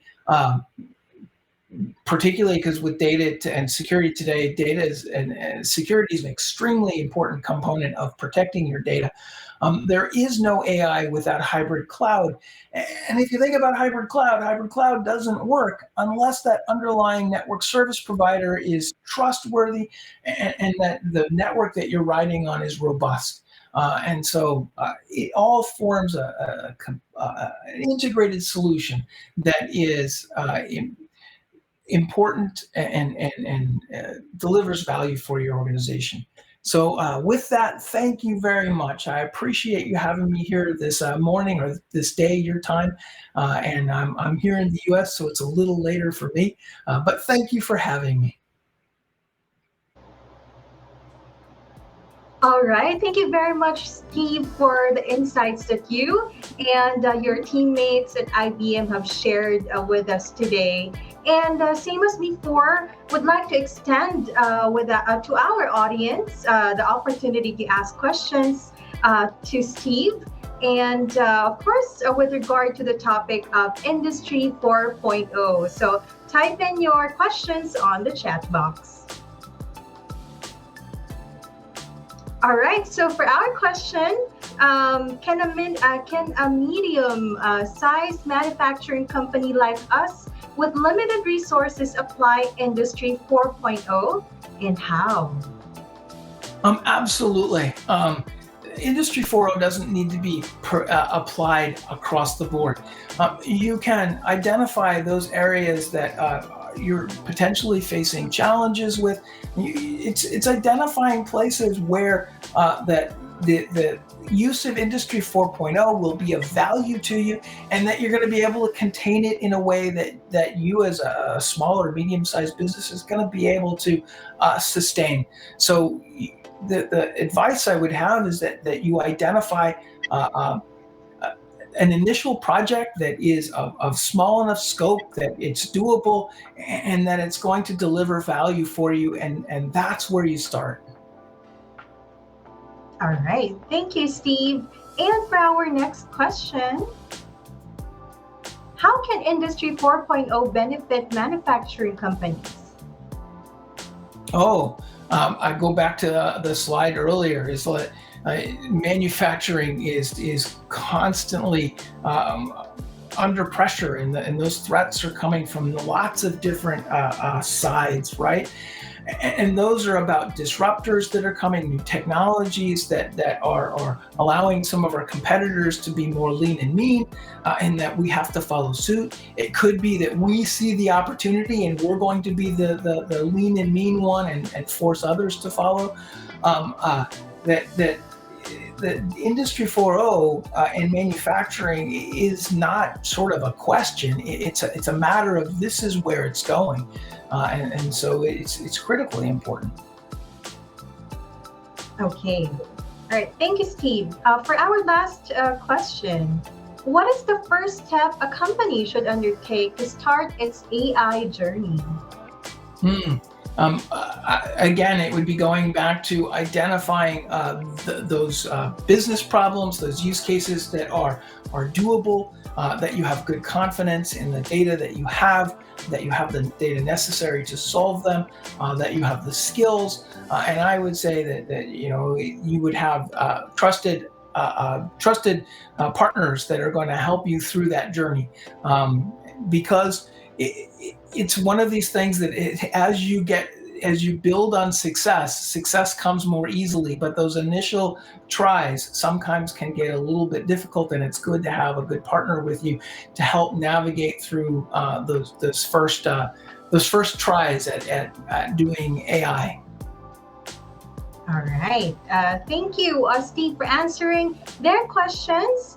And for the rest who sent in their questions for Steve, we will, compile them and share them over at the chat box. Or we will reach out to you to send Steve's answers to your questions. All right. So speaking on the value of transformative IT, our final guest today is an experienced professional and expert in digitization. So he has made waves in his career thus far, implementing digitization, indexing services, and document management systems with an exceedingly diverse set of industries. So, a project manager and operations savant, he has contributed to the modernization of government, retail, education, and corporate clients. For more on digitization, please put your virtual hands together for Mr. Vince Floro.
utilize many more formats available to you in your current office environment. These could include office files, video files, or any other specific file types you may use in your current environment.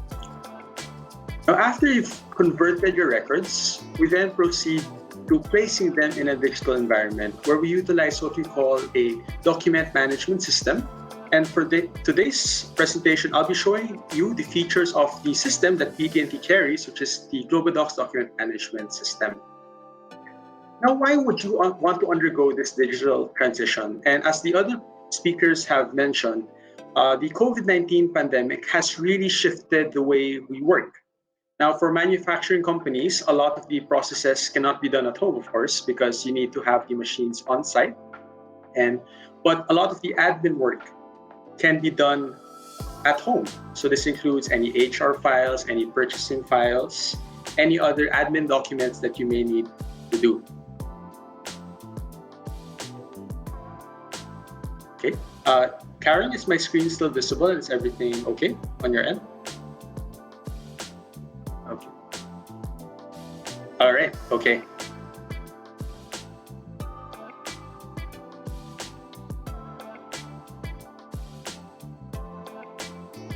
So what is the digitization process? And the digitization process begins with preparing your documents for scanning.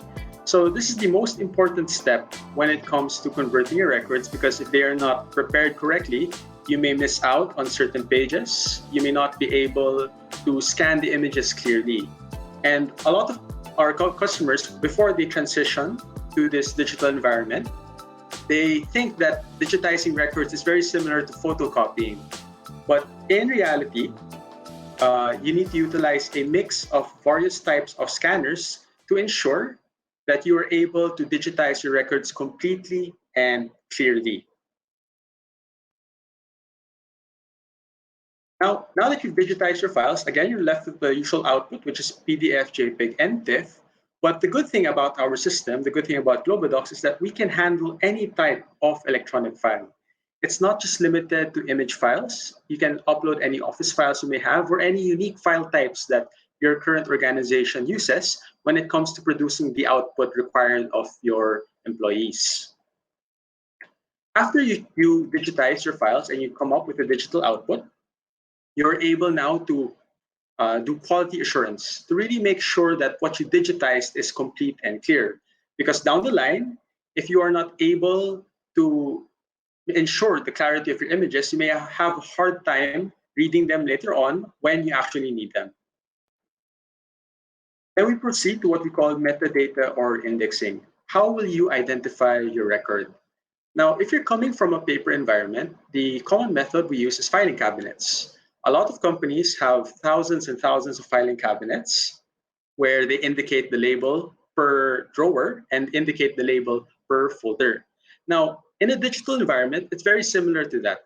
How do you want to retrieve your record in a digital environment?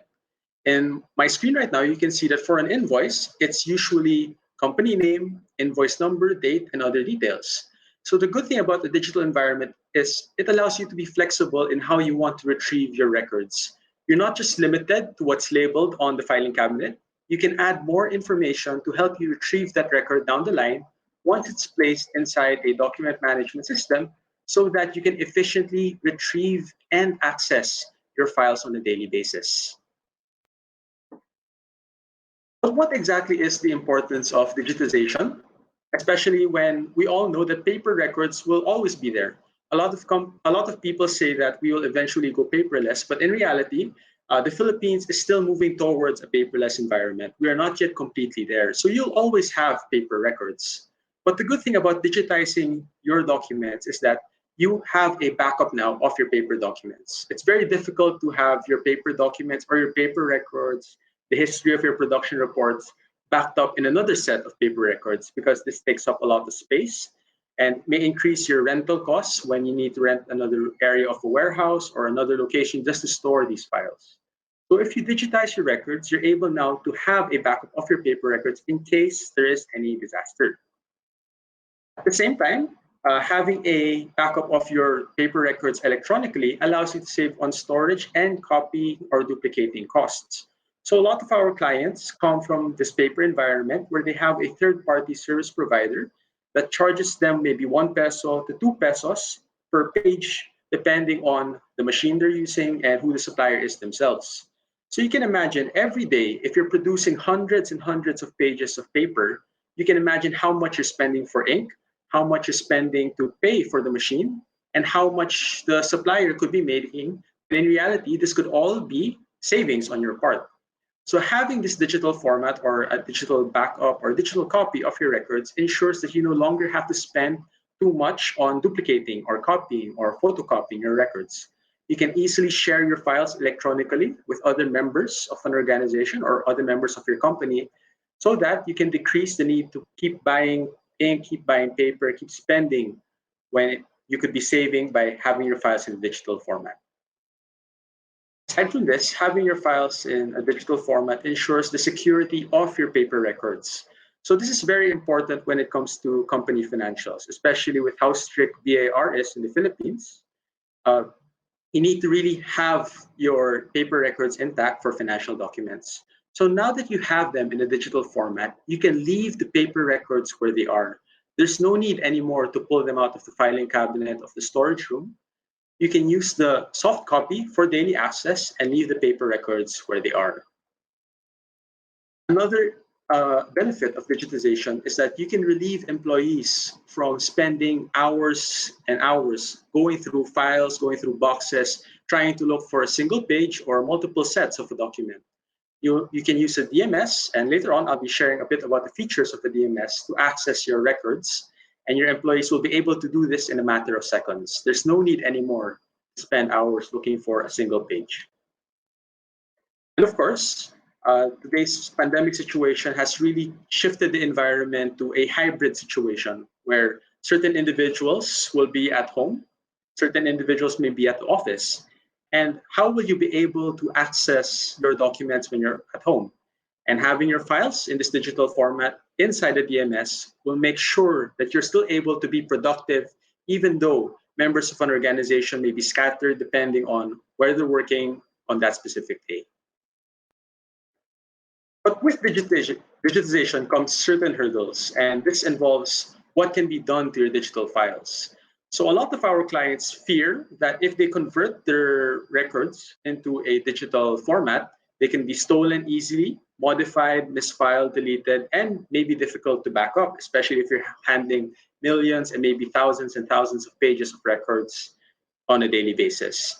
But the good thing about the digital environment is that you can have something called a document management system, in this case, the Globodocs DMS, to ensure that your digital files are secured, protected, organized, etc. So there's no need to worry that digital files are not as protected as paper records. We can guarantee the same level of protection, the same level of security when it comes to your digital files, as long as they are placed inside a DMS. Now, the Globodocs document management system allows you to organize how you maintain your digital files. Because like paper records, digital files need to be placed in an environment that allows you to easily retrieve them, to easily access them when you need them on the spot.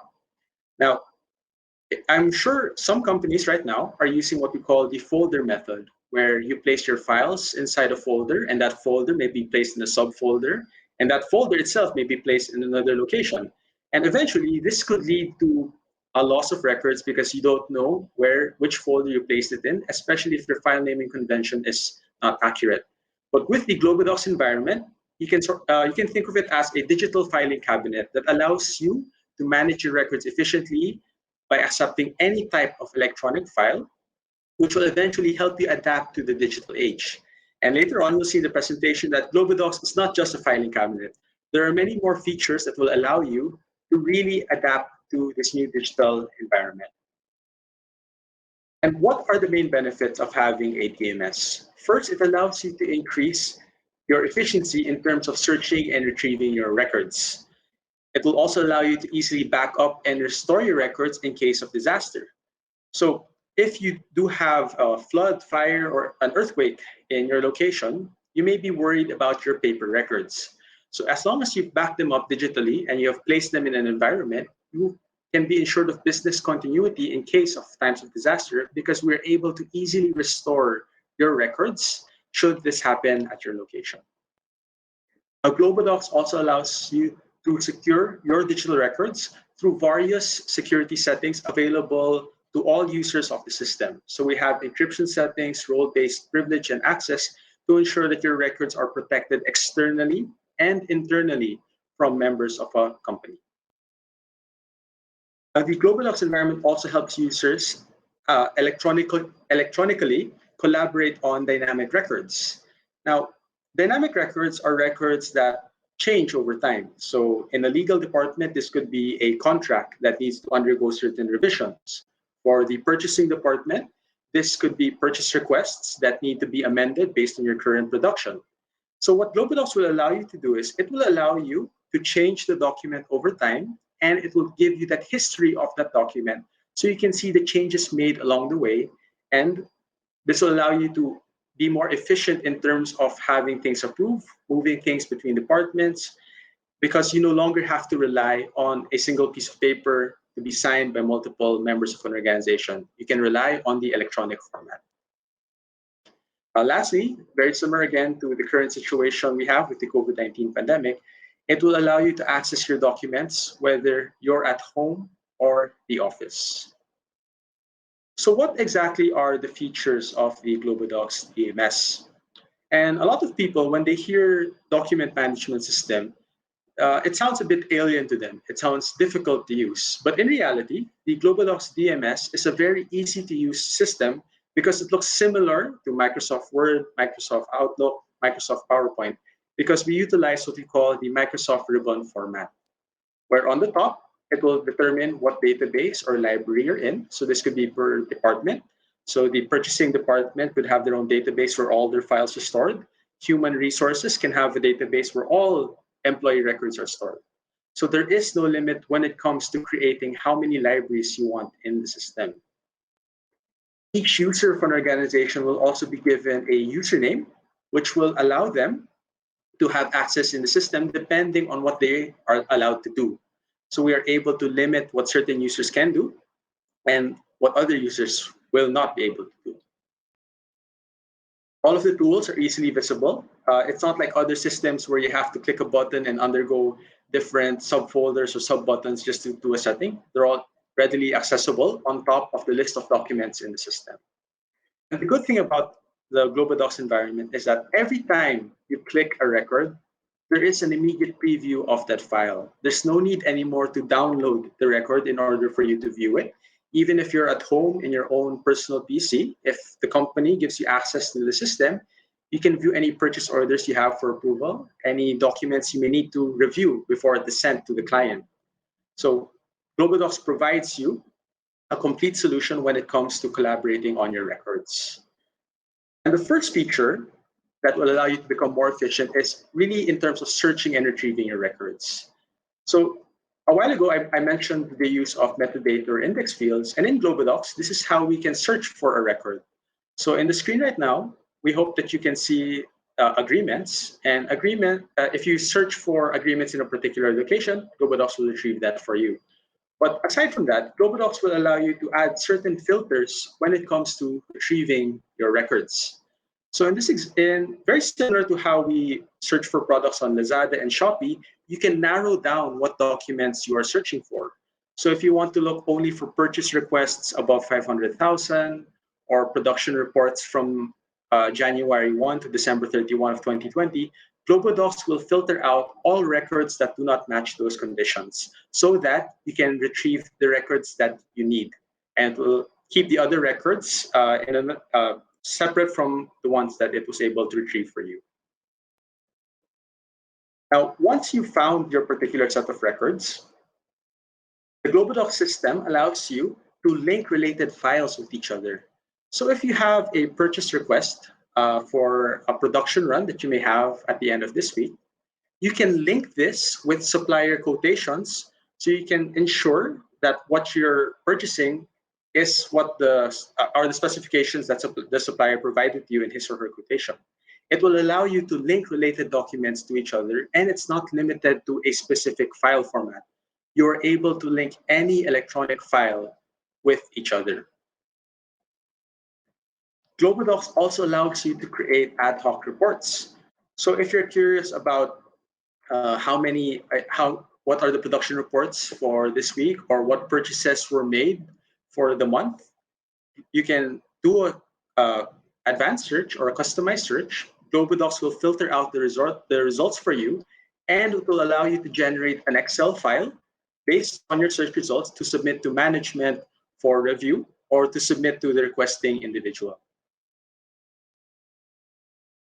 Globodocs also allows users to electronically collaborate through the use of annotation tools. So when you're viewing a file, you're able to highlight it, you're able to add notes, you're also able to create your own signature. So Globodocs allows for electronic signature. So in case you need to approve a document, even if you're out of the office, Globodocs will allow you to do so. We also have various built-in stamps available. So for purchasing the accounting department, they often want to put paid or invoiced already.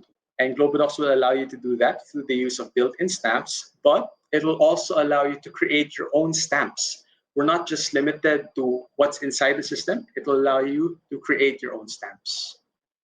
For those who are very keen on security, Globodocs also allows you to redact or hide specific portions of your files from other users. So in this example, for certain areas that other users are not authorized to see, you can hide this from them so they won't be able to see it. Only authorized individuals will be able to see it. We also have watermarking available and bookmarking in case you have a long PDF file or a multiple page Word file and you want to easily jump between pages. Globodocs will allow you to do that. Now, the next question we get is, if you have these annotation tools, does that mean you're altering the document? Does that mean you're editing the file? Because if you want to really trace the history of a document, it shouldn't be edited to ensure that its integrity unless it is required to be edited. And the good thing about these annotations is that they do not alter the original document. You can think of it as having a plastic sheet or an acetate sheet on top of the file, and that's where the annotations are being made. They are not permanently burned onto the file itself. And the good thing about these annotations is that you can keep them for yourself. So in case you want to have your own notes about this supplier, about this production run, you're able to keep it to yourself, or you can share that with other users.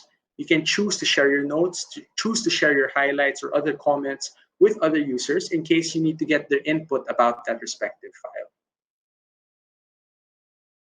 Now, moving on to the security issues, how do we address the threat of files being stolen, of unauthorized access to these records? And the first step in the Globodocs environment is what we call a role and privilege matrix, where based on your functions in a company, based on your procedures of a company, only certain users will be allowed to do certain actions in the Globodocs environment. So if there are certain users that aren't allowed to print, export, or email files, we can limit this so that they will only be able to view files. And of course, for other users who have a higher authority, we are also able to grant them more functions in the system. The good thing about this role and privilege matrix is that Globodocs is continuously tracking any actions done in the system. So if you're worried about users who tried to print, of users who tried to export, you'll be able to have a listing and you can export this into Excel to determine what the user Vince, for example, was doing in the system or what the user Karen was doing in the system for this specific day or for this specific month. So we have what we call an event log that will guarantee that you know what's being done in the system every time it is being accessed by an individual. So this is the audit trail per document and per user. So if anything is done to this document, if somebody signed it, if somebody placed an annotation, a comment, a highlight, Globodocs will track that for you. If somebody tried to distribute that document or export it out of the system, Globodocs will also track that for you. And this could be given to HR in case any disciplinary action is needed, or if management just wants to see how the system is being used on a daily basis. Now, for documents that need to be edited, like I mentioned, contracts, purchase requests, production reports that need to be changed over time, Globodocs has what we call version control, which will allow you to make edits to that document and track the previous version of that file. So on the screen right now, you can see that for a file, you can have version 1, the original document that was originally placed in the system, and version 2, that was created on a later date in case any edits were made. That way, you have a complete history of the file. You don't have to worry about not knowing what version the file is, whether it's the current version or the last version. Globodocs will do that for you. Now, aside from this, another way we protect your records from unauthorized users is through various encryption standards. So the main threat a lot of companies face when it comes to the digital files is the threat of hackers or third-party individuals who want to have access to your files. Now, Globodocs has what we call AES 256-bit encryption, which is what is recommended by the Data Privacy Act.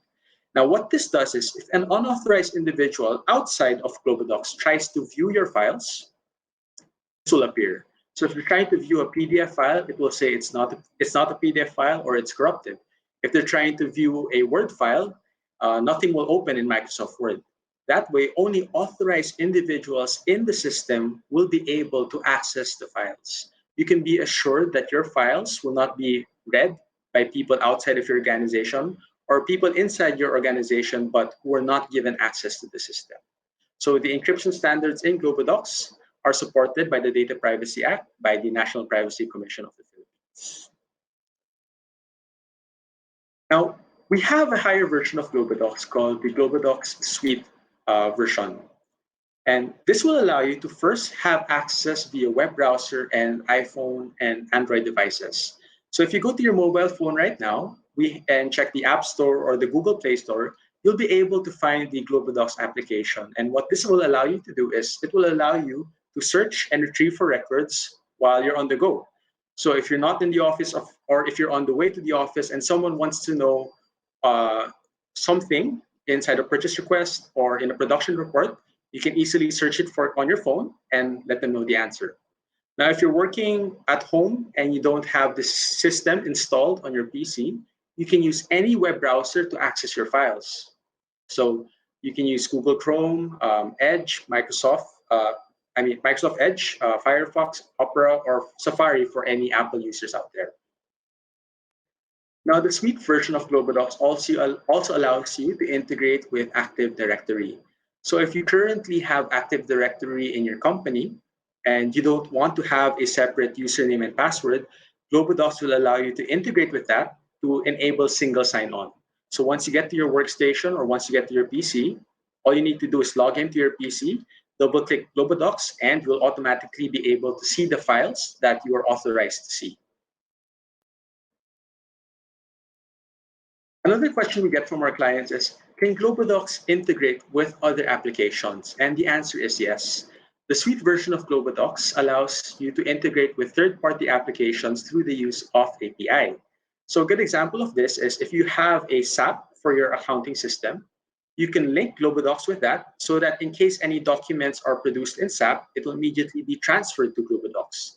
And if you need to see any documents from Globodocs while you're in SAP, it will do the same. So in case you have any specialized applications out there or customized applications, we may be able to integrate with them as long as that application uses API. Now, in case you want to increase your collaboration documents further, we have a built-in email environment. So it allows users inside the system to send messages with each other. So in case people from the purchasing department want to know if the purchase request has been approved, they can send a message to the manager or send a message to the management committee and ask what stage the file is in, whether it has been approved or if they have any comments, and they can easily reply through that built-in email environment. So you can send messages with each other, you can share documents with each other. And it's as good as Microsoft Outlook, or if you're using Gmail, Globodocs acts that way as well. Now, the good thing about Globodocs also is that it provides a built-in records management system. And what this will allow you to do is it will allow you to separate your active records from your inactive records. So if you want to separate your purchase requests from the previous year, any supplier quotations you had from the previous year, from your current year, from 2021, for example, Globodocs will allow you to do that by creating an archive date and an expiry date. So an archive date will transfer documents into a separate database or library so that it won't mix with your current records or your active records. And the expiry date will automatically delete files from the system once it hits that specific date. That way you can maximize your storage capacity in your server or on the cloud, whichever environment you use. Lastly, one of the highlights of GlobalDocs is that we have a built-in workflow module under the GlobalDocs Suite version to route documents for approval. So a major pain point a lot of our clients face during the pandemic is how are they having documents approved or requests approved when certain people are in the office while other people are at home. Now in GlobalDocs, it will allow you to electronically route documents for approval. So there's no need anymore to keep passing a physical piece of paper throughout members of the department. You can easily route it by using the click of a button and send it to your supervisor, and that supervisor can send it to your department manager. So this workflow module is fully customizable. You can create a workflow for different processes you may have in your company. So you can have a workflow for purchases over 500,000. You can have a workflow for the approval of a statement of account for a client before it's sent to them. So GlobalDocs really enables you to route any type of document to different members of an organization, and it will ensure that this is done quickly and efficiently. So how is GlobalDocs licensed? And the first way we license GlobalDocs is that we allow all of our users to have an unlimited database and unlimited set of libraries. Every department can have their own library, and a department can have multiple libraries. So some of our clients, for their accounting department, they have separate libraries depending on the type of records they have. Or for our other set of users, it's limited to one per library. We give you that flexibility when it comes to how you want to structure the system. GlobalDocs licensing also allows you to create an unlimited set of usernames because licensing is based on how many users are concurrently or simultaneously accessing the system. So if you're familiar with AutoCAD or even with Microsoft applications, there may be certain fees per user, meaning once you generate a username, you have to pay for a license. But the good thing about GlobalDocs is that you can give everybody usernames and you can determine how many licenses you want to purchase based on how many people will actually log in at the same time. The system has two types of licenses available for concurrent use. We have the full concurrent license, which allows users to do all functions in the system unless they are limited. And we have the view concurrent license, which allows users to search, retrieve, view, and print. So depending on your procedures in the company, you can have certain users granted the full license, while certain users will only be granted the view license in case they're only allowed to retrieve records. And the good thing about this structure in our licensing is that GlobalDocs is a perpetual system, meaning you don't have to pay a yearly fee for the system to run. Once you purchase it, the system is yours to use forever. So if you can maintain your environment for 10 years, 20 years, 30 years, GlobalDocs will continuously run. So let's give an example. Let's say you want to purchase 3 full licenses and 6 view licenses. How would we implement this in your company? So in this case, we can install it on a physical server or we can install it on a cloud server. So currently, PT&T is our partner for cloud, where they have the Vertalis cloud environment in case you want to install the GlobalDocs environment there, as well as other solutions on the cloud in case you don't want to have a physical environment. So if we install it on a physical premise or on-prem or on the cloud, we can connect and link as many departments as you need. HR, accounting, legal, production, every member of the department can be connected to the GlobalDocs environment. But based on the licenses purchased, only 6 out of all your users can simultaneously search, retrieve, view, and print records. So that's utilizing the view license. And only 3 out of all your users can simultaneously route, index, add records, annotate records utilizing the full license. In case a member of the organization wants to log in after a total of 9 users have logged in, he or she would just need to wait for somebody to log out. Or if you're close with your IT department, you can tell IT to forcibly disconnect a user from the system in case you know they're not actually using the GlobalDocs environment. So you can see with this licensing structure, we're very flexible in terms of how many people you want to have access to the system, since all we require is how many will be simultaneously using the environment. Now, to summarize how you can access GlobalDocs, you can do it on-premise installation or cloud installation. You can use a desktop client, so you can use your workstation, a web browser, or your mobile phone to search, retrieve records, depending on what you need the system to do. So GlobalDocs is a very flexible system in terms of how you can access it, whether you're at home or at the office. And the good thing about PT&T, which today's talk, we have an exclusive promo price to all attendees of the talk today. So in case you're curious about how to start GlobalDocs, we have some sample packages on the screen right now.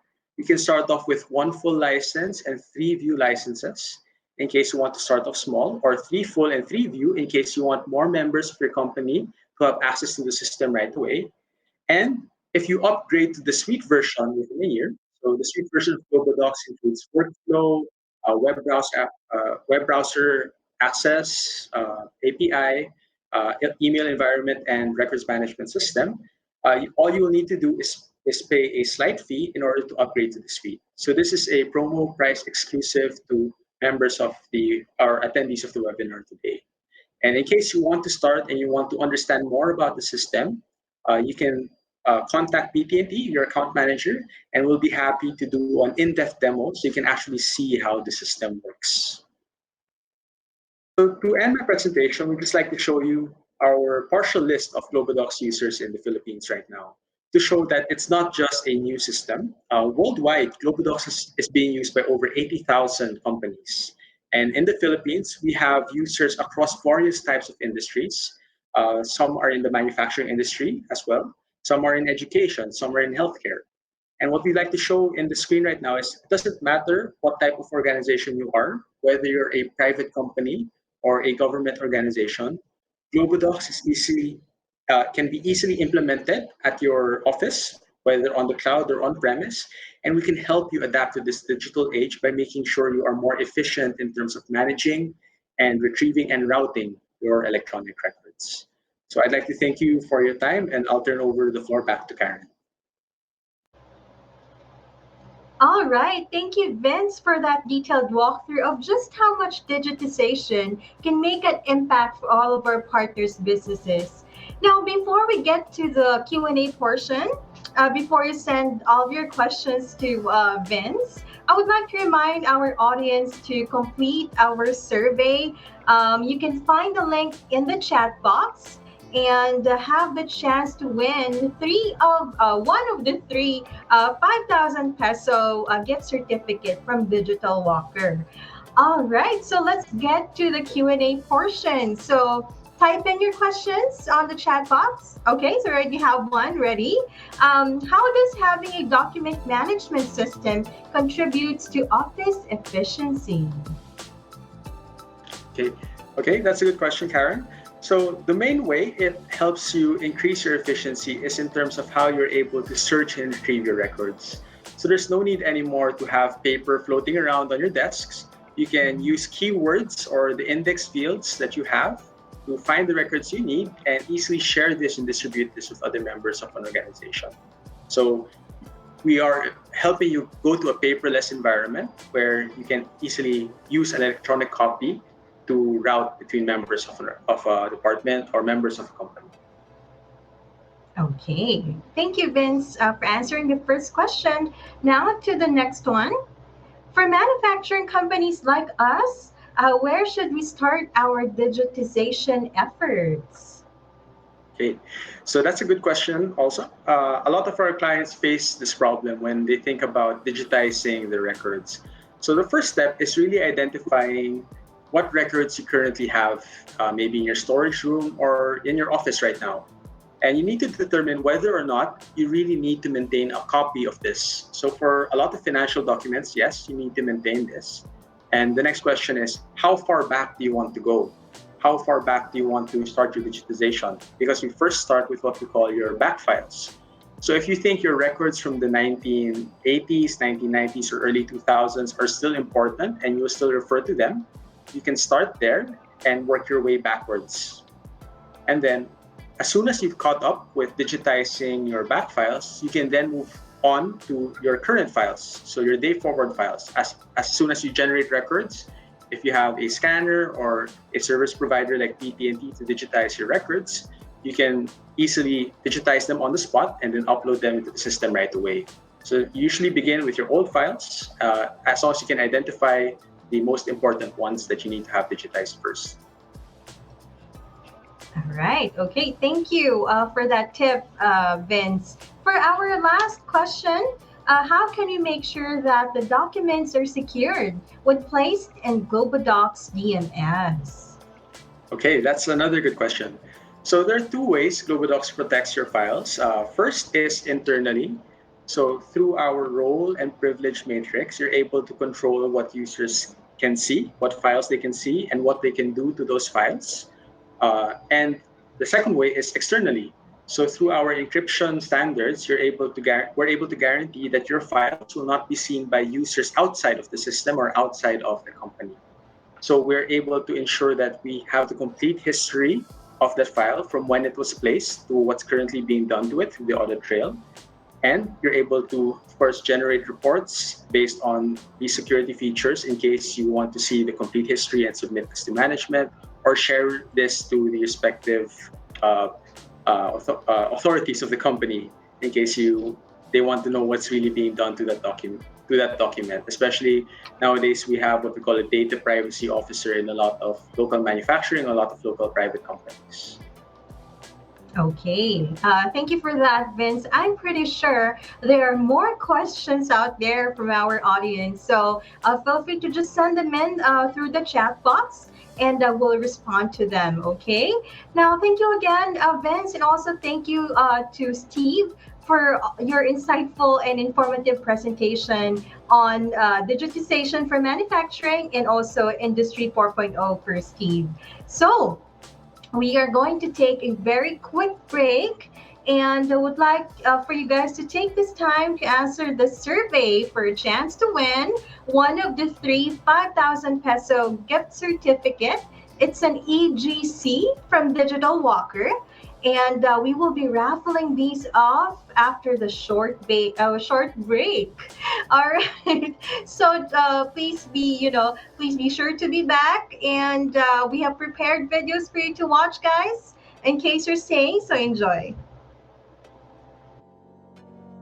Hi, I'm James Velasquez, President and CEO of PT&T.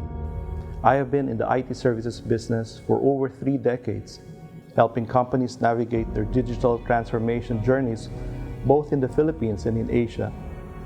Essentially, IT services has been central to what I do for the past 30 years, and I'm thrilled to bring my passion and expertise to PT&T. Now, if you're from my generation, you may be wondering what a telegram and pager company is doing in 2021. And if you're from the younger generation, you may not have even heard of PT&T. The truth is, PT&T has experienced a lot of ups and downs in the 59 years of existence. As I joined the new management in 2018, PT&T decided to reinvent itself, and we're excited to share this latest transformation with you.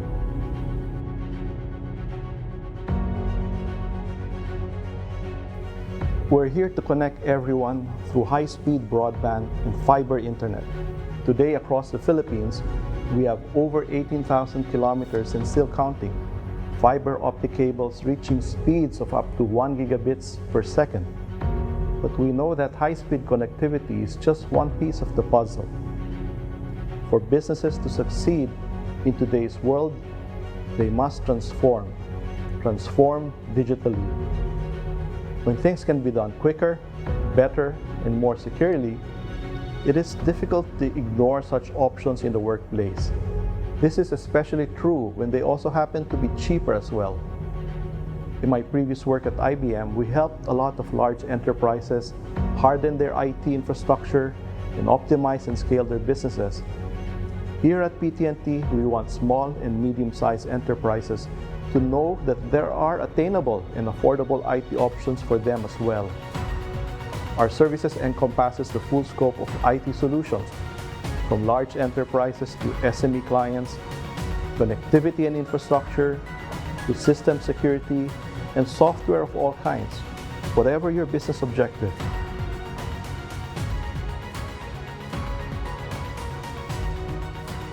We know the pace of change will only become quicker, and we also know the transformative power of IT and innovation by heart. Let our experience and expertise help guide your business grow, no matter how big or small the requirement.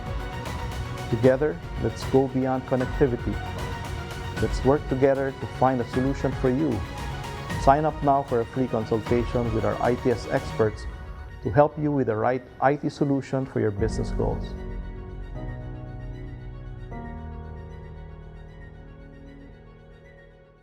Hi, I'm Elame Ortega, the General Manager for IT Services at PT&T. I started my career working for the Philippines and ASEAN division of one of the largest computer companies and systems integrator in the world. Now with 22 years of experience in the IT services industry under my belt, I'm proud to lend my expertise to PT&T and help usher in a new era for the company. The new PT&T specializes in providing services beyond connectivity. We want to see small and medium-sized enterprises harness the power of technology to achieve their business goals, whether it's to scale, ramp up security, or even cut costs. After working for 2 decades in this industry, I've come to realize that digital transformation is all about empowering business outcomes with the strongest and most powerful technology in the market. PT&T IT Services focus is around being business outcome-led, enabled by technology. Companies need to leverage technologies that support business initiatives and not the other way around. This unique approach delivers ongoing business value that impacts companies' bottom line and driving differentiated value. So at PT&T, we take the time to get to know our clients, working closely with each one so that we can come up with a solution that fits their individual needs.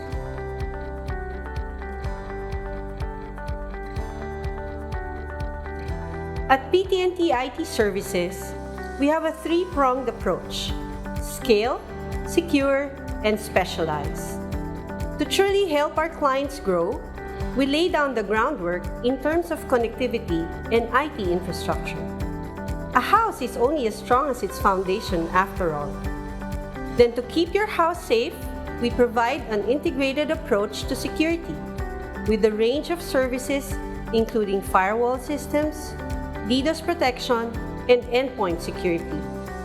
We also provide tools to ensure business resiliency, from high availability to disaster recovery. We also provide services for anything from accounting and payroll software to custom web and mobile app development.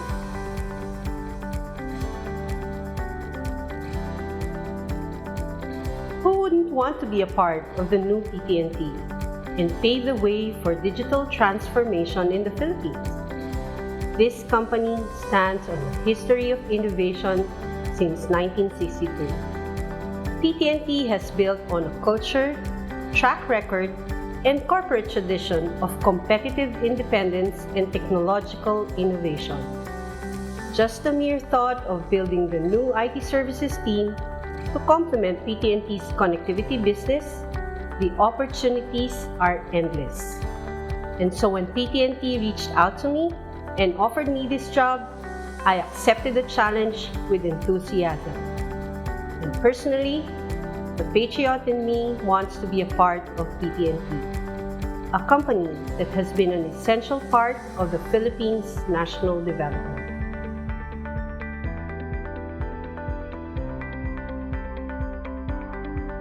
At PT&T, we always put our clients first. After all, they wouldn't be called solutions if they don't solve your problems. We work every day to help customers solve business problems, leveraging new technology through our unique approach, our dedicated team, and our proven techniques in service delivery.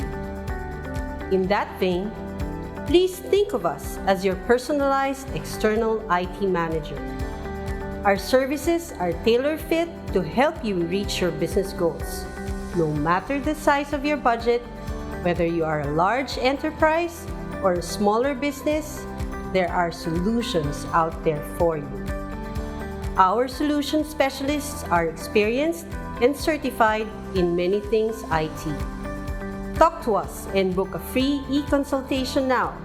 Let's see how we can go beyond connectivity together.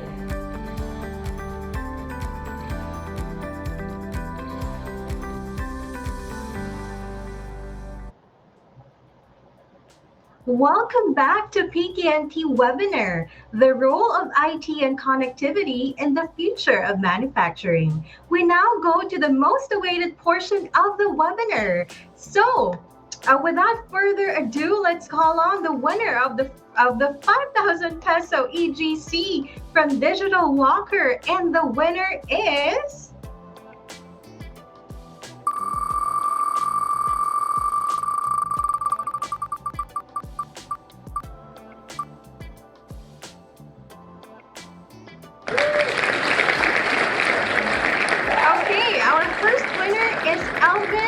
Costa. Congratulations, Elvin. So we'll get in touch with you regarding your prize. All right. So for our next winner,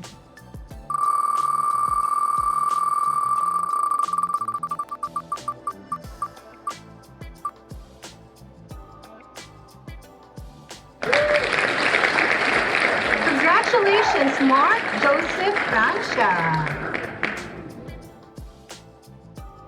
And last but not the least, definitely the lucky one, our third winner,